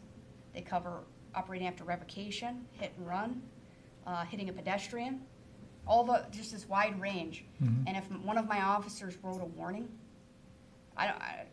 regardless of race, age, gender, that would not fare well for them. So in looking at this, you got to follow the data. So you look at the data, but if you're not seeing something that shows wrongdoing, then Yeah, and I'm certainly not accusing anyone of wrongdoing. I'm just,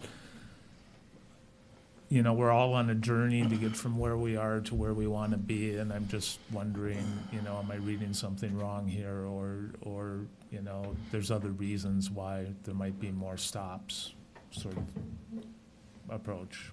So, like I said, I appreciate the direction you're taking the department. I think it's the way Oregon has to go. I commend you on the transparency and things, but that was just something that sort of leaped out at me when I was looking at this. Okay, anybody else? Okay, Chief, thank you very much. I need to go back up because I forgot something. Martin, before the meeting, asked me to, in Proclamations, Martin, is it EMS Providers Week? Or is that what it is? We're gonna find. We didn't have it in our packet or anything, but we don't want to forget that. Yeah, just let me. Sure. Just before the meeting, Judy Knudsen mentioned that it was also National EMS Week this week. EMS Week. Just to recognize that as well. Okay, we want to, yeah, Mike? How come clerks got a week of their own and everyone else gets Everybody crammed else is into gonna one share, week? right? You brought it up, Candy, not me. Yeah. It's the clerk's department. Hallmark sets that schedule. All right, let's go to 660, Village Department Head, Staff, Consultant. Do we have anything? Yeah, Chief? So I just wanted to inform the board that last week we did receive a resignation from an officer. It was one that was just about to get off of field training, and it's one of the reasons why I added this to what I had to say before the proclamation. You know, I talked about some of our officers, or some officers in general, questioning whether they want to remain in the profession, and worse yet, taking the badge off for the last time. This was indeed one of those cases, and I want to assure the board and the community that the rest of the Oregon Police Department's committed. So we pick up that badge and we pick up that weight and we'll carry on. And we'll find a great officer to fill that spot. Okay, yeah. Rachel? I wanted to thank the community for supporting the Brat Bash to the degree that they did. We had 40 volunteers who worked that event, and we sold just shy of 1,000 sandwiches. And so the senior center will have about $4,000 in profit that we can use to do things for our community. And thank you to everybody who drove through and supported us on that Friday. Okay. Anybody else? All right, we can go to 6E, Village Board comments. And I'm actually going to go first here, and there may be others that want to make comments, but I just wrote a couple things down, and I promise that I will be under 3 minutes for this. I just sort of wanted to address what happened at the last meeting, Village Board meeting. I've had the opportunity to speak both to Mike and to Derek regarding that situation, and I think that we agree. it's time to sort of move forward and kind of do what we were elected to do, and that's to take care of village business. I want to share a little story, and I think Jenna and both Amanda were at, because this sort of similar thing happened to me a couple years ago. We were actually in closed session, and I think we were talking about affordable housing in certain neighborhoods, and I said something off the cuff. I don't know if you guys remember this, but one of the trustees just kind of went ballistic on me, surprisingly. And it's something probably I shouldn't have said. It was just sort of just sort of came out, and then he blew up. But I just want to sort of say what we did the next day is we both called each other, and we said, we apologize. It's like we were both inappropriate for what we said at the meeting, and then we just went on. We just, just continued to do what we need to do as trustees. So I think what I want to say tonight is we need to end this situation tonight. We need to all agree that how we handle these things in the future, if there is an issue that we have with another trustee, is that we try to go to each other. Sometimes that's not always so easy, but I think that's the way to do it. And sit down and have a private conversation if we have something on our mind. I think that's the way that we should settle it. We're not going to always agree on everything that we do here. We're not going to always agree, and that's okay. But hopefully we can just sort of disagree, and then we just sort of move on. But I think that once we're here at the village board, whether we agree with somebody or not, we have to be respectful of each other. And I was looking in the packet. I mean, look at our strategic plan that we've done so far. We've done a lot of good stuff. We got some good committees started, and so we're coming together to accomplish some very good things. And we got a lot of things on the horizon, and we don't need to be fighting against each other, I guess. So I just want to say, I'm not interested in any way of taking sides on any trustee or voting against a trustee. I mean, I just sort of see us as we're all here to govern, to do our job as a trustee for the village. And surprisingly, and maybe you had the same situation, I had people stop me within the last week and say, you guys got to stop this. You shouldn't be fighting amongst yourselves. And I agree with that. So I think this needs to end tonight, and I hope that we can just sort of move on and take care of the things that we need to do as trustees for the village. I think we're all better than this. So hopefully we'll end this tonight. So that's just some thoughts I had. I don't know if anybody else, Amanda? Yeah, so I had prepared a statement before Randy said his, so keep in mind this was written beforehand, but it's briefer, much briefer. It's, I just didn't get the opportunity at the last meeting to say anything, and I've gotten emails since, so I just feel like I wanted to just say something on the record, but it's short and sweet. So I was disappointed to read the letter from Trustee Belo in the Oregon Observer that indicated he has ethics concerns about some of the current trustees voting on the future of the land at 249 North Main Street. I want to be very clear. Wisconsin state statutes require that an ethical violation must have a component of financial gain for there to be a conflict of interest. Trustee Wunsch has already explained that why there is no financial gain for him. Trustees often state that they like an idea or they don't like an idea, and those are not the same as actually voting for an idea. Those opinions are designed to help developers and citizen projects refine their ideas and decide whether or not to pursue further action. I trust all the board members to listen to the public comments about the property and make a decision that benefits the village. The other point I want to make is that there's a process for making a formal ethics complaint and requesting an investigation. Any citizen can contact the village administrator to ask questions and be put in touch with the Village of Oregon attorney. There have been no complaints filed thus far. So that said, I'm hopeful that the board can put this behind us and move on to doing the work of local government. So I'm echoing Randy at the end here. Let's Thank you. move on. Anybody else? Yeah, Curly? I've actually written a resolution. Yeah, can we get to it when we get for agendas, items? That's appropriate? Is that the Yes. place to put it? Is that the place? I Well, think so. right now, we're under village board comments, Yes. right? Yeah. Right. Which is frankly kind of a questionable agenda item anyway. Okay. Let's keep it limited. Under future agenda items, the board will have the opportunity to decide whether it wants to put on a future agenda consideration of your resolution. But I'll have something to say about it at that time. Okay. All right. Anybody else, general comments? Okay.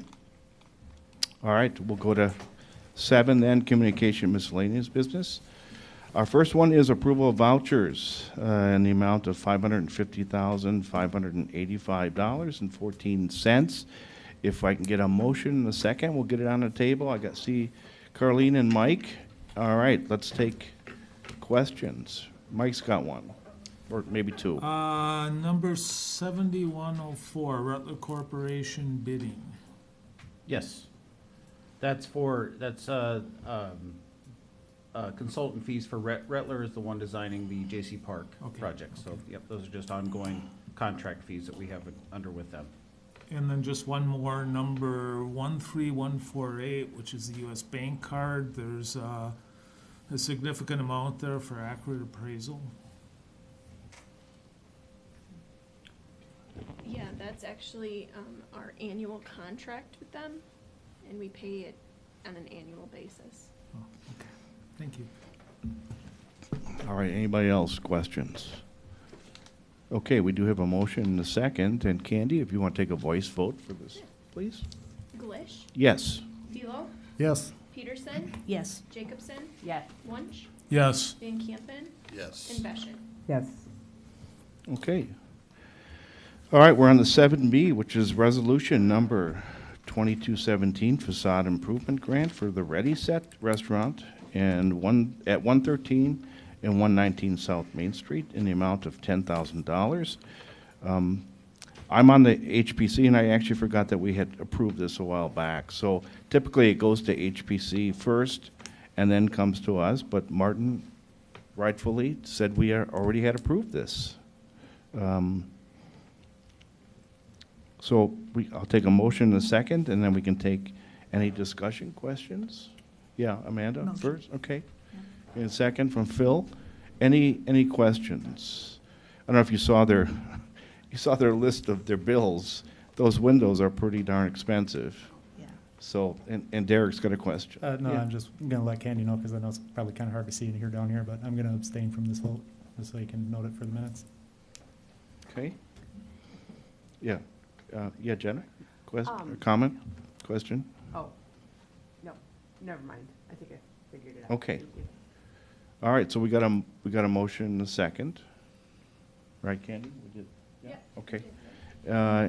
All in favor, say aye. Aye. Opposed? Okay. All right, 7C is proposal from Crane Engineering for the purchase of a new feed pump for the wastewater treatment facility. Facility's gravity pump sludge, oh, that sounds good. Thickening system in the amount of $19,079. Jeff, do you want to just? Yeah, well, if your sludge isn't thick, it's not worth anything. Well, do you want the motion first and then? Yeah, we can do that. Yeah.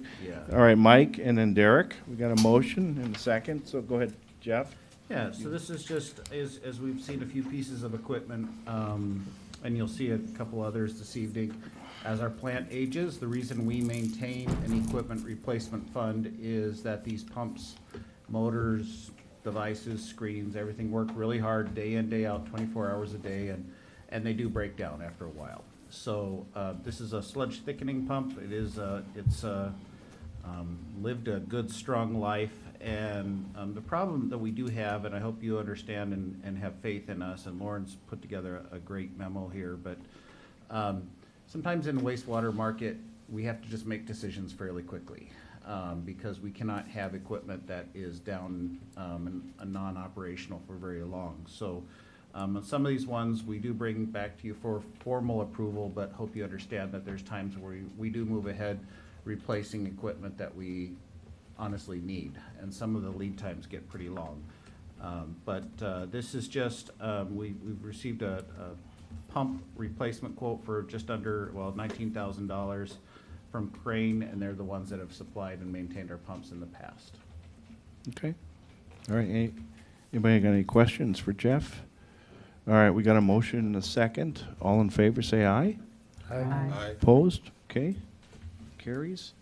We'll go to 7D, task order number 13 for assistance with Industrial and Oak Hill Correctional Institute sewer user charge work, and task order 14 for sewer use ordinance review with Town and Country Engineering Incorporated.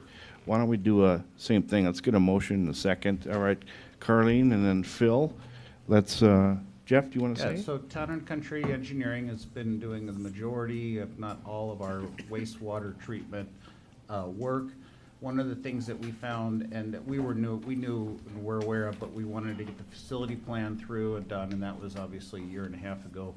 But out of that plan, we also identified a couple things, is we need to update our sewer ordinance, and so that's task 14. Task 13 is actually, if a lot of people don't realize this, but we actually accept all the wastewater from Oak Hill Correctional Institution. And that comes in, it flows into the village, it's metered, and it's also tested regularly, so we can be testing the strength of that wastewater. But that has not been, our agreement with them has not been updated in quite a long time. And it has been a goal of mine since I started to try to get that moving. So that's what this task order 13 is for. Town and Country's done a great job for us in the past. Lauren's done some research and reviewed the task orders, and we do recommend approval and moving forward. Okay. All right, we got a motion and a second. All in favor, say aye. Discussion. Opposed? Oh, all right. Do you have something, Mike? Yeah. Yeah, go ahead. So, task order 13 refers to a second institution beyond Oak Hill. It talks Correct.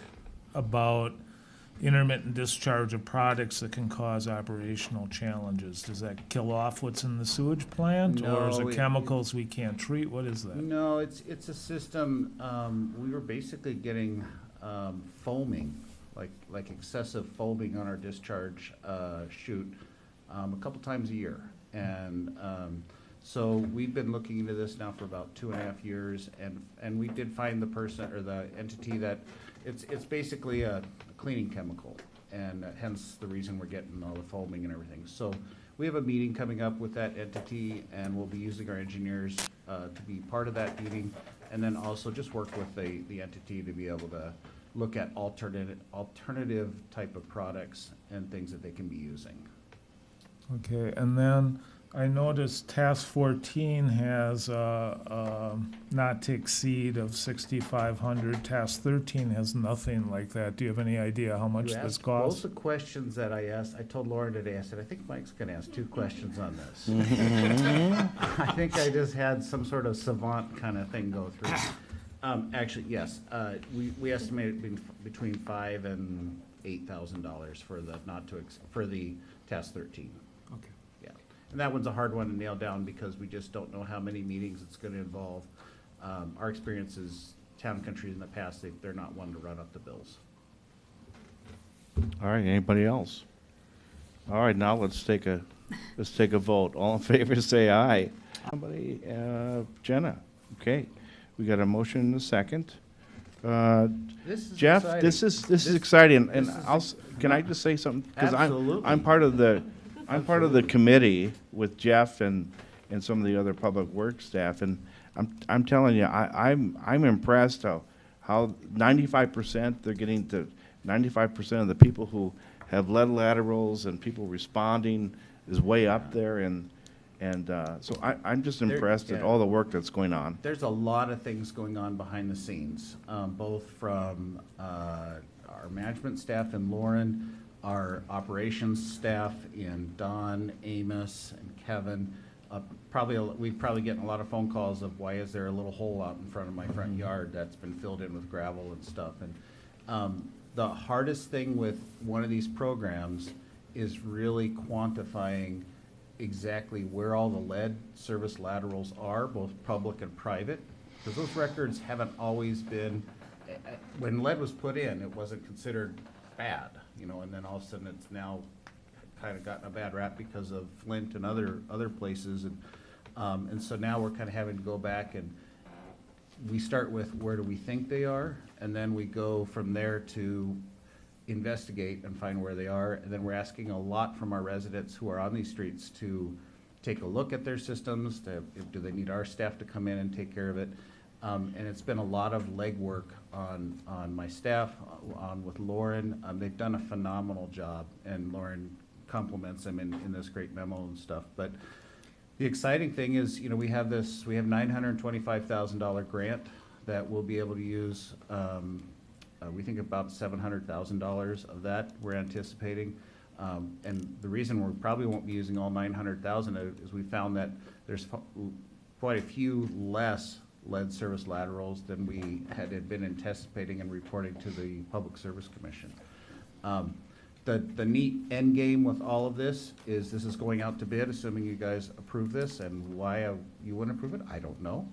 But once this goes out to bid and we get contractors, this will put us on the path for eliminating all lead and galvanized water service laterals in the village, which is huge. We can follow suit of City of Madison, City of Stoughton have done the same, and it's just going to be a great opportunity for us. Yep. Yeah, Phil and Mike. Go ahead, Phil. Just for my information, Jeff, does this mean that all public service laterals will be replaced, or is it just all we know of, or? Well, that's a great question. I firmly believe that in the future, we will have an occasional one pop up here or there. Sure. And we'll have the ordinance in place to be able to handle that at that time. That's the reason we've been providing so much information to the public and letters and photographs on how to identify. Is we want everyone with a public lead or a public or private lead lateral to be getting that changed out now because we have the money. Sure. We have the grant money. I think we've cast a pretty wide net, and I think we've done an exceptional job of identifying that. But I also think it's underground, and I'm sure we'll run into something, an anomaly here or there, but I'm confident we'll have 98% of them identified. Thank you. Thanks. And Phil, let me just sort of add too that, I mean, our staff is, if folks don't know what they have, we're sending staff out to help find out if in fact they do. So I think we're trying to get everybody, and I hope everybody, it's free. I don't know why anybody wouldn't take us up on this, because this is probably the only time we're going to be able to do this. Right. And when we did South Main Street reconstruction, that was on the backs of the homeowners to replace the private lead service laterals. Randy, yeah, and Amanda, us too. Yeah. And Amanda, and it was, I want to say it was $2,000 to $3,000. Yes. About right. Yep. So that's why it's quite advantageous to be able to take advantage of this program. Yeah, Mike. So we're not using all of our grant money, but we're using even less of our ARPA funds, aren't we? I mean, this significantly leaves us with a lot of money left, right? We'll be channeling that into hopefully roadway projects, and that's what we'll be talking about as soon as we get. We'll be able to talk about that in the next couple of weeks when we start getting the bids back and everything. Okay. But very good point. Yeah, Amanda. I notice a lot of them are on Washington Street, and you're going to be making my neighbors very happy because this is something they've wanted to take care of. But does that mean we might be redoing Washington Street then? Be neat to maybe convert some of that ARPA money into a street project. Okay. Washington Street is one of my high priority lists, as well as Dewey Street. Cool. Both of them have been neglected streets. One of the benefits of being patient with using the ARPA dollars is the federal government is slowly getting looser and looser on how we can use those. So the fact that we waited now means we can use it for a potentially broader range of uses. Excellent. Good. All right, anybody else? So we do have a motion and a second on the floor. Anybody else? Okay, let's say all in favor, say aye. Aye. Opposed? Okay. Excellent, thank you. 7F is purchase of new wash press for the wastewater treatment facilities preliminary treatment system from Vulcan Industries, and authorize the Public Works Director to secure a qualified contractor for installation at a total project cost not to exceed $35,000. So let's get a motion in a second, get her on the table, and all right, I saw Mike and then Carleen. Jeff? I you told gonna Lauren say? I was gonna try to learn the Vulcan, is this? Yeah. Are any Trekkies, is this right? Live long and So live prosper. long and prosper, live long and compact. Unfortunately, our Vulcan press, as you see in pictures here, this is again, another piece of equipment. This piece of equipment basically takes all the screenings and stuff that comes off of the mainstream. It washes it to get all the fecal matter out of it. I know I wanted to say fecal matter, and it just once. I want to be able to throw that in every once in a while. And then it takes all that material and compacts it. Unfortunately, for some reason, and Vulcan doesn't even know why, the screens disappeared on this one, and we don't know where they ended up. So, but the good thing is, a new screen. They actually had one in stock. And if we would have had to order it, it'd probably be 30 to 40 weeks. So that's why we went ahead and authorized that before that one got taken. So that's what we got. All right, yeah, Mike? So how are you functioning without this for the moment? Right now, we're actually, we have someone up there with a toothbrush and a box of Clorox. No, it is being monitored very closely. And that was one of the things that, not to get into a lot of details, but if we're checking it very regularly and early in the morning and before they go home at the end of the day, just to make sure it's not clogging up, but it is barely functioning. Yeah. Okay. Anybody else? All right, we got a motion and a second. All in favor, say aye. Aye. Opposed? Okay. Thank you. 7G is an agreement between the State of Wisconsin Department of Administration and the Village of Oregon for $631,200 for community development block grant related to the Habitat for Humanity Chi Court development. If you probably remember, we've gotten presentations, they've come. This is basically just signing, we need to sign the agreement now for DOA. So if I can get a motion in a Move to approve second. it. Okay, all right, Phil, and then I saw Carleen. Elise, I don't think we need to say anything else, it's just about signing the agreement. Okay. All right, any discussion on this one? All right, all in favor, say aye. Aye. Opposed? Okay. 7H is a cost reimbursement agreement with the JAD Partnership LLC for commercial development on tax parcel 0509-124-6607-1, immediately east of headquarters on Concord Drive. Staff is recommending approval. These are at least just our standard reimbursement agreements that we do, correct? Correct. Yep, Yeah. this will cover the upcoming TIF analysis we'll do for what was formerly called the Bike and Brew, which is now Bodie Howe Brewing and Oregon Bicycle Company. More to come on that later. And the planning review will be at our planning commission meeting in Okay. June. All right. Okay, I need a motion, a second on this one. Move to approve. Phil and Jenna, any other discussion? Okay, all in favor, say aye. Aye. Opposed? Thank you. All right, we're on to reports of committees. 8A is Plan Commission.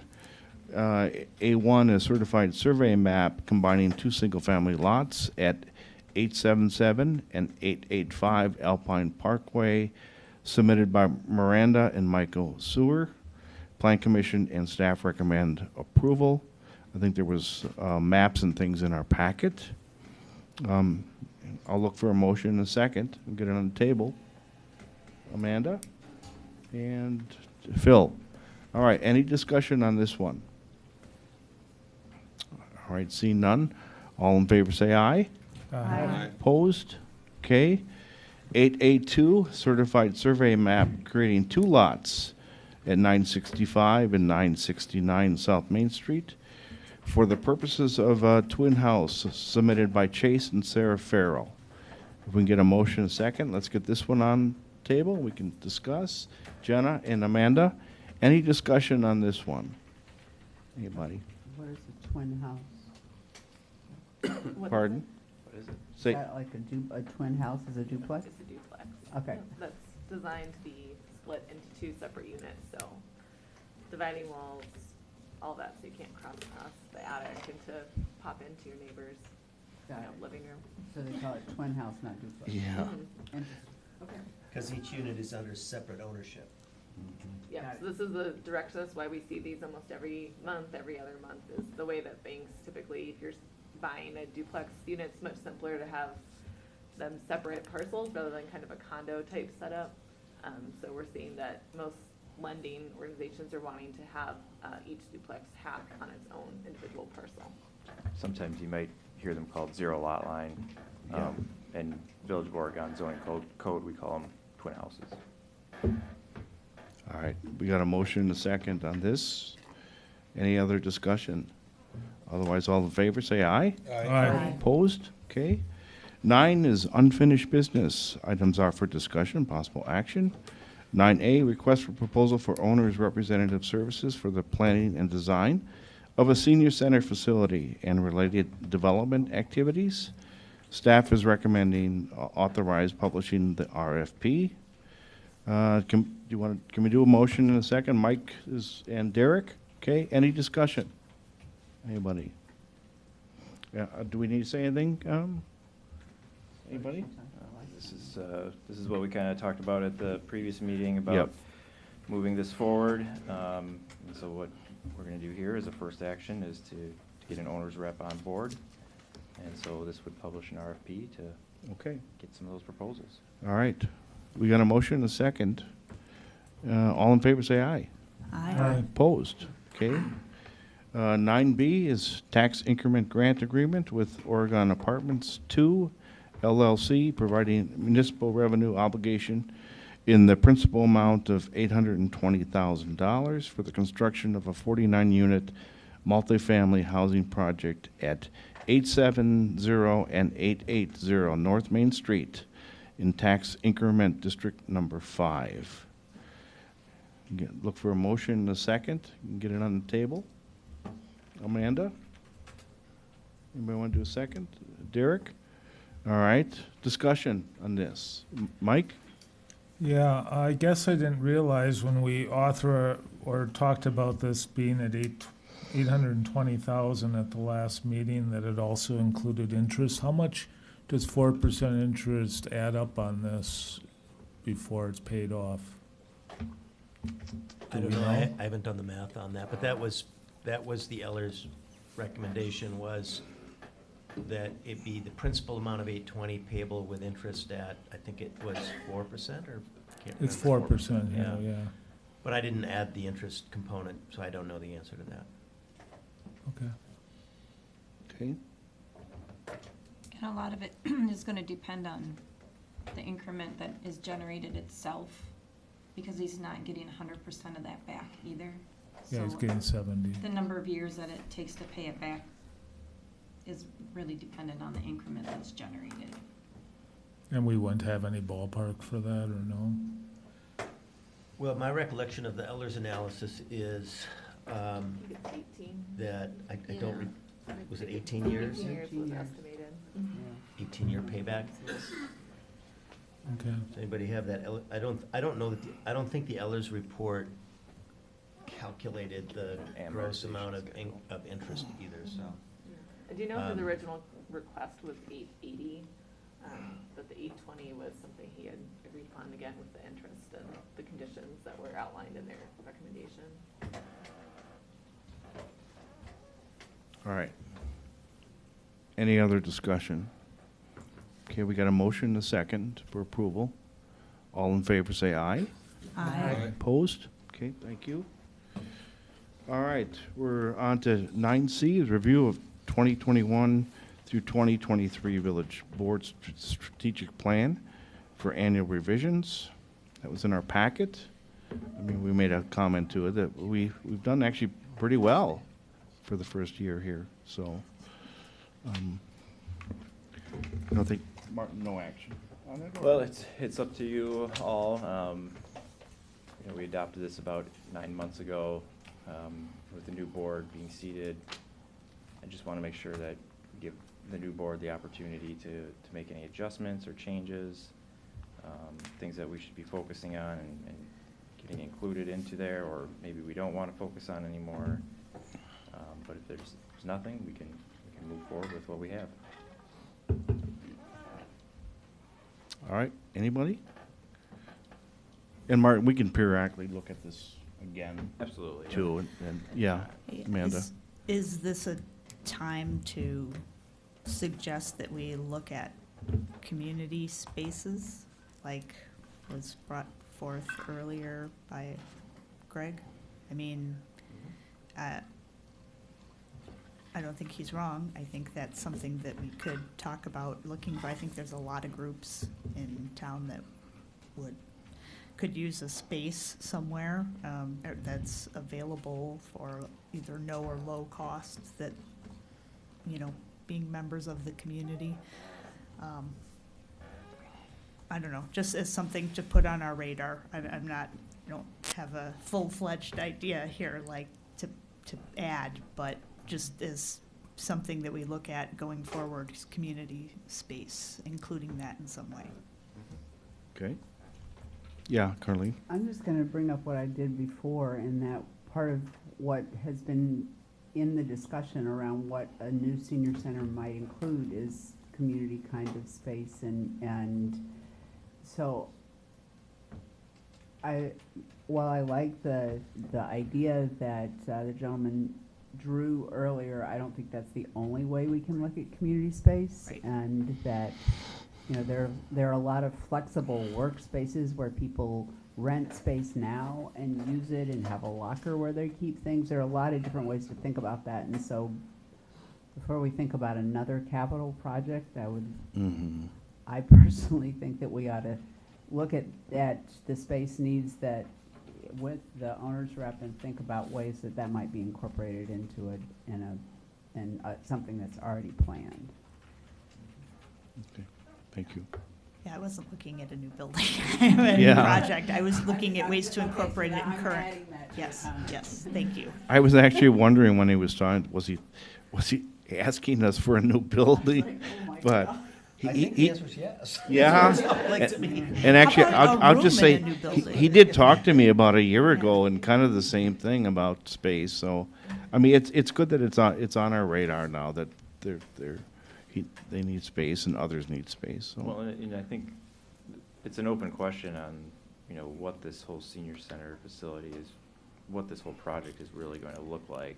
And, you know, there's certainly the component of, you know, and this is one of the first things we need to do is the space needs analysis for the senior center. So we need to make sure we protect that project and see that to the best that it can be. But, you know, maybe there is something else that can be addressed with that project, as you were saying, Carleen, where maybe we add some square footage for rentable space or storage or things like that.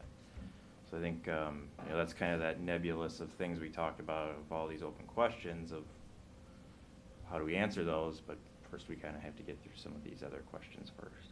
Yeah. Okay. All right, anybody else? Comments? Okay, we'll see. Well, I'm sure we'll see this again. More discussion. All right, let's go to 10. New business items are for discussion, possible action. 10A is request from the Oregon Ice Arena for police services and review drafting service agreement. Staff recommendation motion is to authorize Chief Begenkoff and Attorney Drake to develop a written agreement template for businesses or organizations requesting police services. I think there was a memo in there that sometimes they get kind of big crowds and kind of maybe they think that they might need some help. Yeah. So, anybody want to make a motion in a second? We can have more discussion. Amanda and Carlene? Any other discussion? Okay, yeah, Jenna? With your comment earlier about, having somebody recently resigning and staffing, I'm worried about capacity issues and, overworking our officers who are already stretched. So can you speak to that a little bit, please? Yeah, I think that's a great point to make. This would be drafted in a way where we'll accommodate it if we can.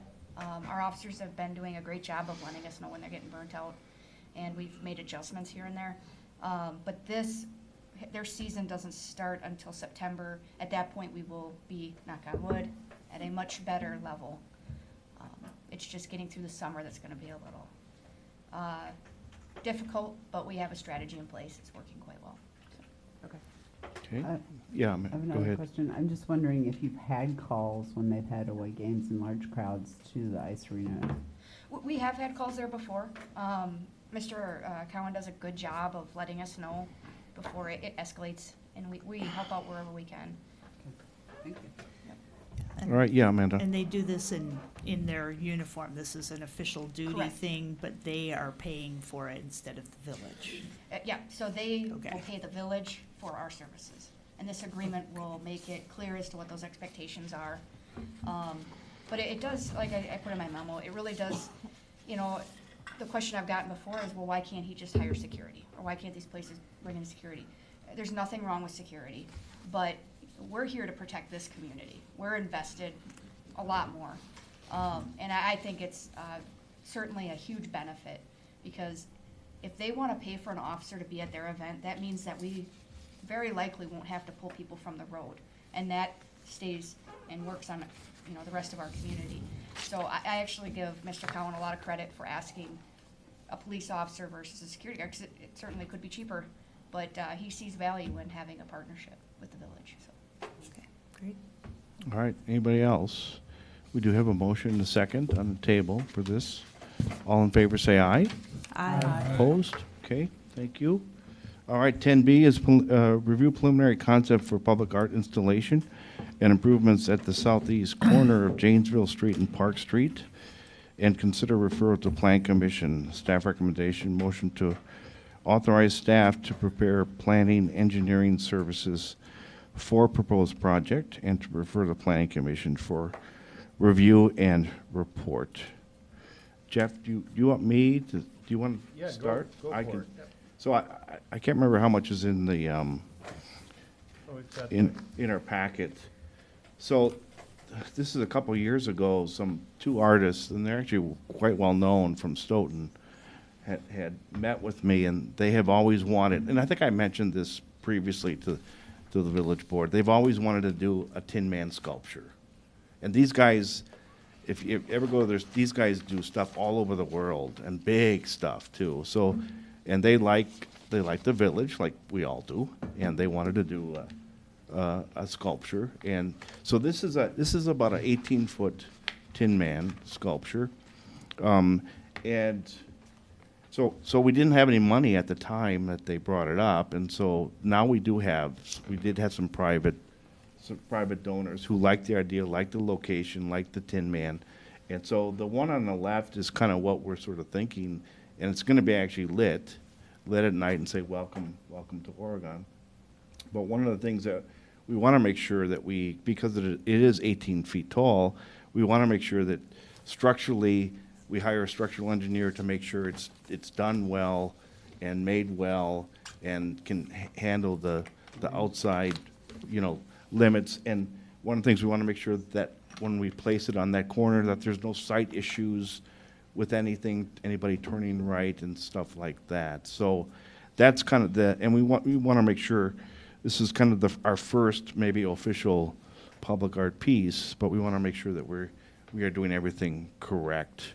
And it's made well structurally, and that we think of anything. Jeff, what am I getting. Well, and we have to run it, I mean, we have to run it through just our regular approval plan that that we do for anyone else.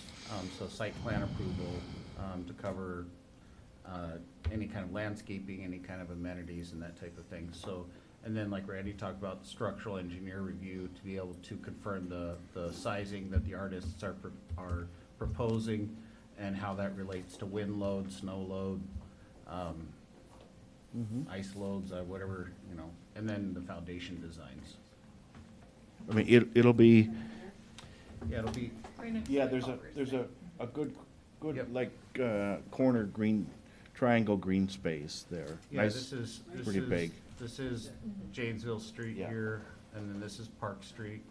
The Cousins Subs is right over here, and then this is the Culver site right over here. So the village, you can see the boundary of the right-of-way. We have all of this for right-of-way, including both sides of the creek. And then this is kind of a nice open space. One of the things that Mike Grace talked about before he left and when we were setting up the budget for this a while ago was kind of wanting to add some additional trees to the area, which we've done, but then also to add some kind of welcome features to the village. And so that's why that was budgeted and borrowed, what, 2 years ago, Lisa, I think? Yep. Yeah. So, Yeah, so as part of the TID 4 project plan, there was money always intended to be set aside for some streetscaping and landscaping in the southeast area of the village. Village borrowed $50,000 in 2020 for those purposes, and I know Randy has been going through this effort of proposing this public art and fundraising for it. And so the two things match very well, and so in this case, the village board would be essentially the applicant of going through the development process for getting this approved. So just to clarify, this project is separate from the $100,000. This is just privately funded a project, but it'll be sort of our first piece. And as I said, the artists are from Stoughton. It'll be actually constructed locally by a metal craftsman. We're working with Ciro Electric to light it, all LEDs. But we want to make sure we do it correctly. Yeah. Okay. Couple questions. Yeah. So we'll have the idea is that we'll have the statue on the one side with the Welcome Oregon, and then the Welcome Oregon sign that we currently have on the other side of the street, essentially. So we'll have both on each side. Yeah. Okay. And then, and I apologize if I've missed it in here, but we have $50,000 from TID 4 to pay for streetscaping. $35,000 is currently in that fund. No, is that not what it says? additional and private funding that has been raised. I think Randy has. I have secured some- 35,000. Oh, yeah, okay, sorry. Private, That's yeah. fine. So, how much do we think this will cost? Great questions. The structural engineering, I believe we had and we have a task order that will be, assuming village board says, yes, we're moving ahead with this, we'll be bringing a task order for the structural engineering. I think that was $2,000. I envision the site design work to provide the site plan, landscape plan will be somewhere between $3,000 and $6,000. That'll get us everything, and then we'll have to run it through the permitting and stuff. The structure itself, I can't remember if you've talked to the artist about, or the fabricators about that, but I think we were in the $20-some thousand. Yeah, so as like everything else, when we bid this, to do a stainless steel, which we would prefer because of the elements and to maintain it, is about $5,000 more than if we just used regular different kinds of metals, and actually we would actually have it powder coated. Our preferred method is to have it stainless steel. And so whatever we would spend out of the village's money, the money that I have raised, that's all gonna go back to whatever's left is gonna go back to the public art fund. In fact, it's all with the village now, all the money. Anytime I get a check, I run over here as fast as I can, because I'm not holding on to any of the money, so. but- Jenna, we'll be coming back with kind of a full estimate on that, once we have it designed and have an idea of what, kind of landscape we're gonna have. You can see, I think one of the conceptual things that has been prepared by one architect was kind of a little ring wall around here, a very low seating wall, very nice and attractive and stuff. So those kind of things we'll have to figure out the pricing on, and obviously concrete foundations and installation and everything like that too. So Yeah, Amanda. Yeah, that's right. I was just, so it's going to sound weird, but I talked to several people who see the Big Tin Man Yeah. and think, man, I really want to climb that. And because it's Do like not cool, suggest right? that. I do not know. No. Don't do that. Don't do that. But if there's an 18-foot version, people Yeah. might be tempted to climb that instead. So I think, Amanda, the thing around it, I don't know, anybody probably could, but the blocks around it, hopefully maybe would deter somebody from, but you never know, right? we can wire it for like 220 volts. That's what I was gonna say, that's what the electric. Yeah. Do we still operate in the municipal immunity for It's a that? legislative decision. That's a yes. Yeah. So Amanda, on the real Tin Man across the street, we purposely, they can't get up it because we put some wire. Well, they probably could if they really wanted to. Luckily, that hasn't happened. But that's.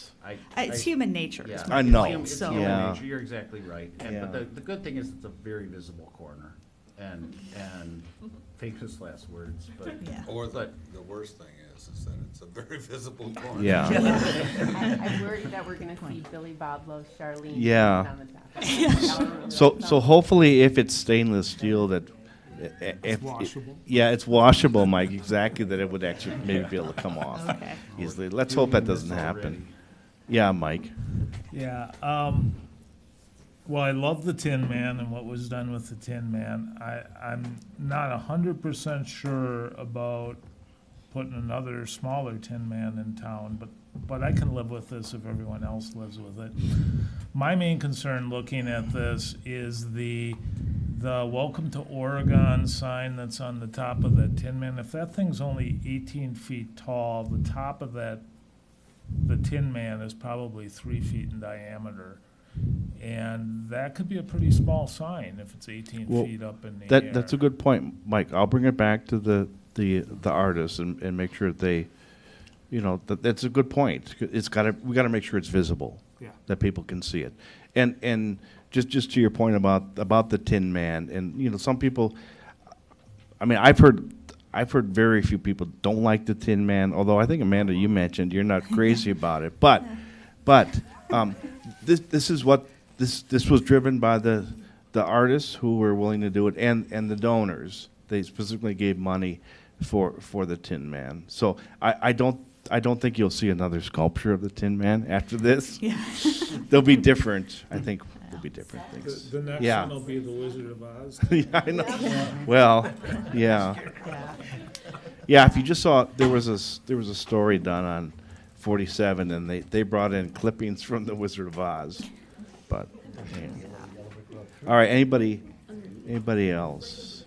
All right, so do we have, Kenny, do I have? So I'm looking for a motion in a second one from Carlene, and Jenna, was that you, second? Or who wants a second? Phil, okay.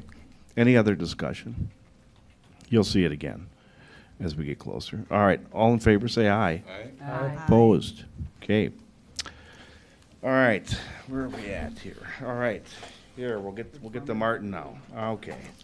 10C is the determine annual performance review process for village administrator. Now that I've tired all of you out, we could talk about my performance. Yeah. So in my employment contract, it says that I shall receive a performance review at least once annually with the village to determine the process with the input of the employee. And the review shall also consist of establishing annual goals. So we don't really have a formal process that I'm aware of in place for evaluating an administrator. And so I'm looking for some feedback on that. So certainly the board can decide how it wants to do that. My suggestion is there's a lot of models that exist out there. I'm happy to get some and bring some back for you guys to take a look at, spend some time thinking about, and then putting together a model that works for all of you. I actually had an identical situation in my previous community where we came to this point a year in and we needed to do a review and we didn't have anything. And so I was able to give them some different models and eventually came to a really good process. So could emulate that here, but obviously it's up to you guys. So Martin, how did we evaluate Mike Ray's? Did we not? We did? basically said, great job, one more year. So Martin, I personally, I like your idea of bringing us some options that we could look at. And I think it should be done every year. But, yeah, Mike. We could just have you write your review. That's great too, right? Yeah. I assume that that we could hold these in closed session, correct? Yes. Yeah, the process for setting the policy for how you want to evaluate will be public, but the actual evaluation is in closed session. Yeah, Jenna. I was just going to offer up, the Personnel Committee could help narrow down some processes to present to the board, if you would like. That sounds good. Okay. Does that sound okay, yeah, everybody? All right. That's what it should be. All right. Martin, you got some direction? Yeah. Okay. Thank you. All right, let's go to 10D, which is future agenda items. Carlene, why don't you take the So I have the two clerk one first? future agenda items. I already gave you one, right? You gave me one, yeah. The first one is a resolution in support of democracy and nonpartisan election administration. This comes from a template from from All Voting is Local, and is an organization that's part of the Fair Maps Coalition and one of the lead team members who pays me. So just all that out front. I work for a nonprofit pro-democracy organization. So this is about, should I just read it? Because I'd like for us to vote on it next time. That's the procedure. Well, if I might suggest putting it in the packet and then. Okay, yeah. The agenda item. So that, the purpose is to express confidence in our clerk and the system that we have here in the Wisconsin Election Commission, and in opposition to a partisan implementation of elections, just so you know. So the question is, should that be placed on the agenda for the next meeting? Correct. I would like for this to be placed on the agenda for the next meeting. I Be second voted that. upon by the board. Second. If you need it. I agree. You do need a second if you want to vote on it. Right. But otherwise, Are we voting on these? No. Just to No, I put mean, it are on we the agenda. voting on putting things on agendas now? Well, Because we've never done that before. Just for clarification, as part of our rules to vote, that a vote can be taken. Yeah, so it can be taken Right, not if must. the board wants to request it. Otherwise, typically, when an item has come up under future agenda items, if there's no dissent, it goes on the agenda by unanimous consent. But somebody could ask to have a vote. But somebody could ask to vote on that. So if there's no dissent on that, we would just place it on the agenda. Sounds like unanimous consent. Yeah. Yeah, exactly. I love that. Yeah. The second item I have here is the resolution that I referred to earlier that I would also like to have placed on the agenda for next time, affirming that Mike Wunsch and the Friends of the Oregon Sculpture Garden behaved ethically in sharing their ideas.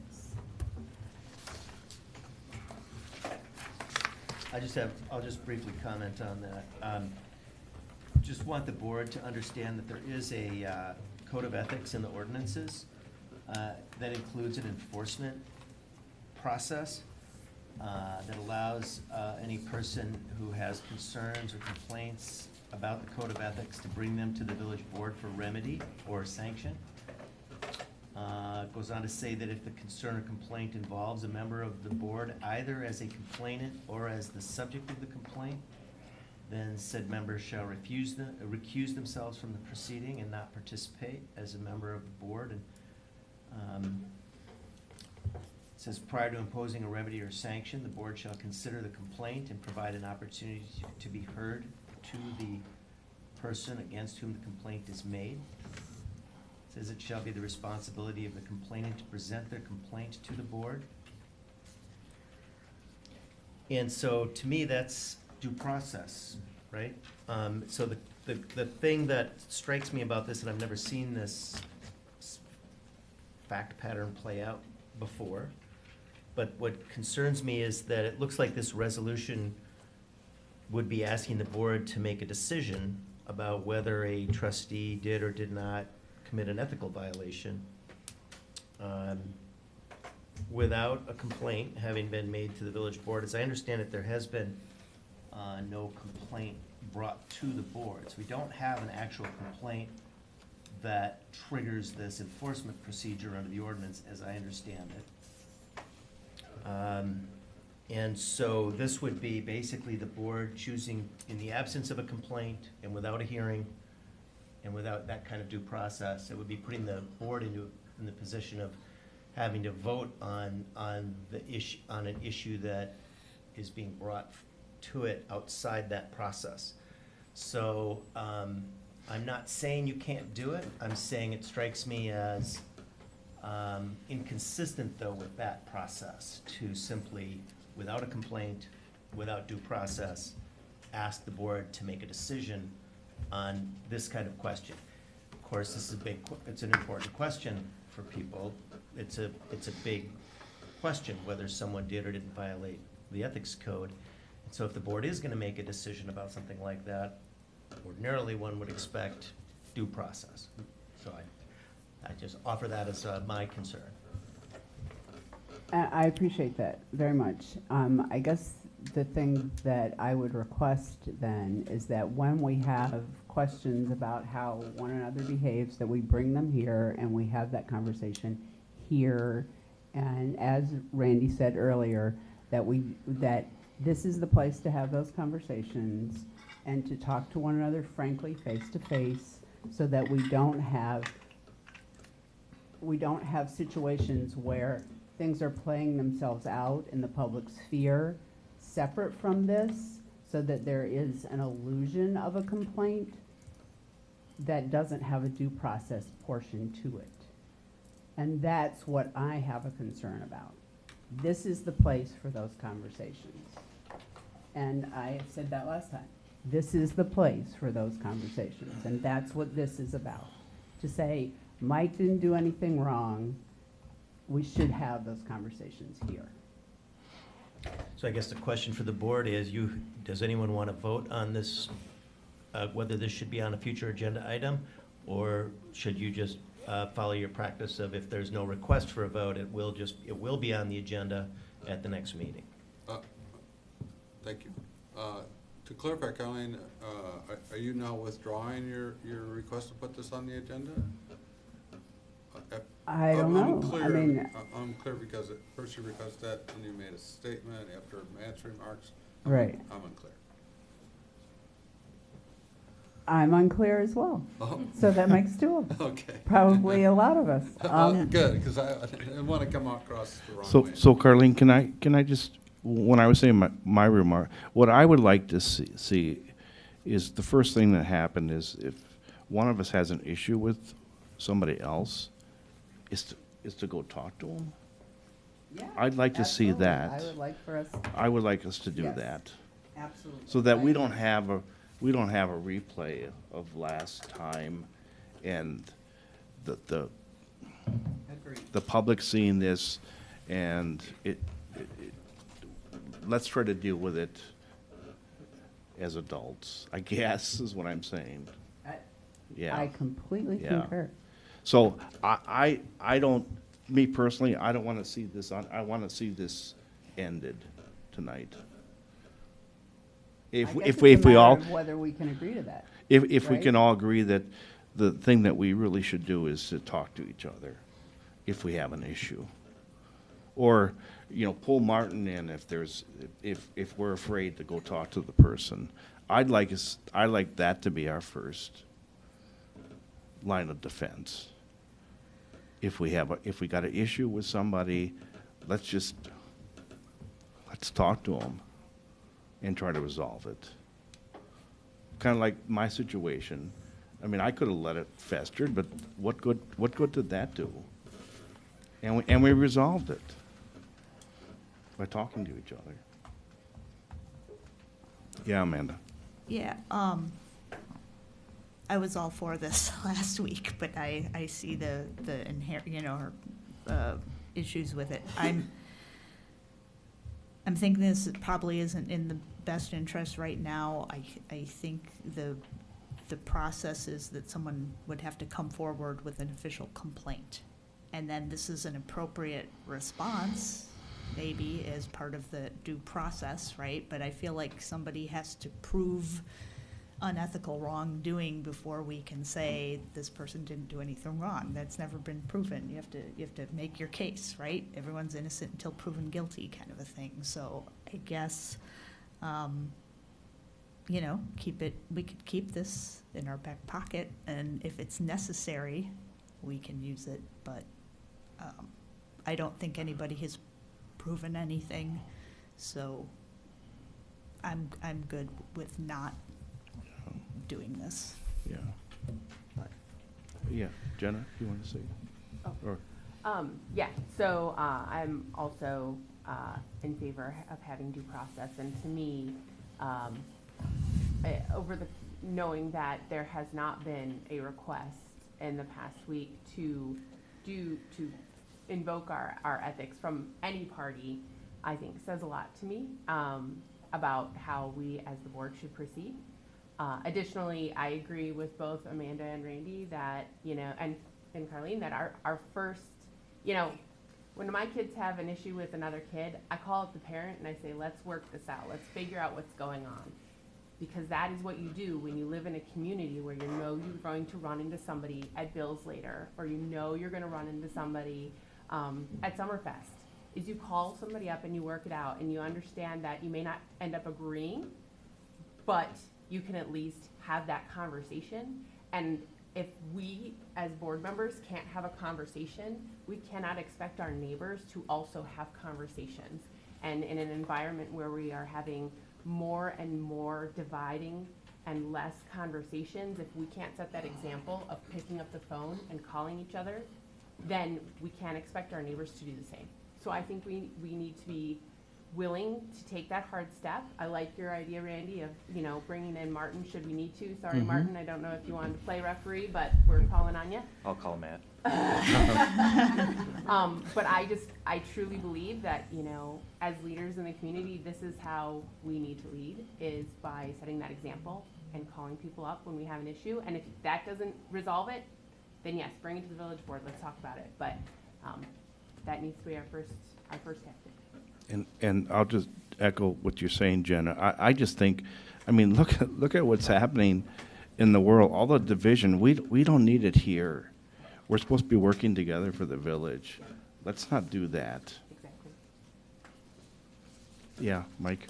Yeah, from a personal perspective, the reason I wanted to bring this up last week was to make sure that discussions were civil and that, they occurred in the right, not on the pages of the Oregon Observer, like this came out. I'm hearing that pretty strongly from the majority of the board sitting here today.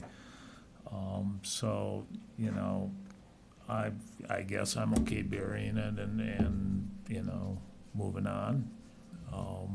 Because I get a pretty strong sense that this probably shouldn't happen again. All right. Anybody else?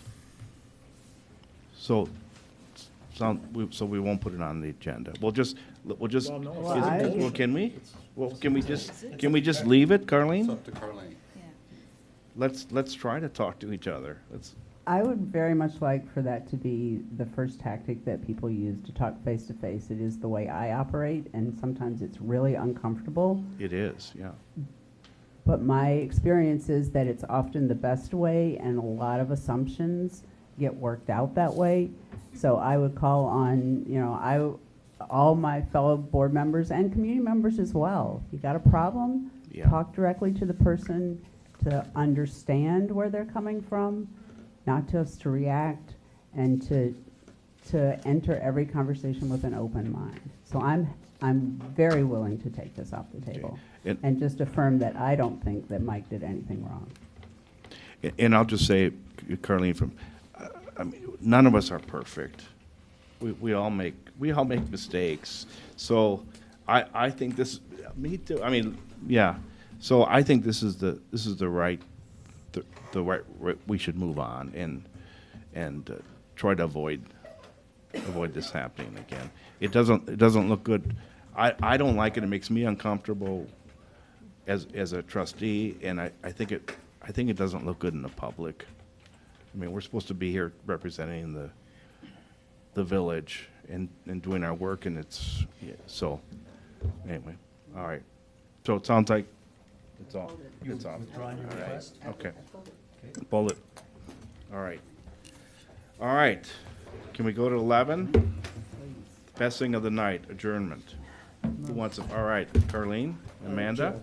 You object? All in favor, say aye. Aye. All right, we're adjourned.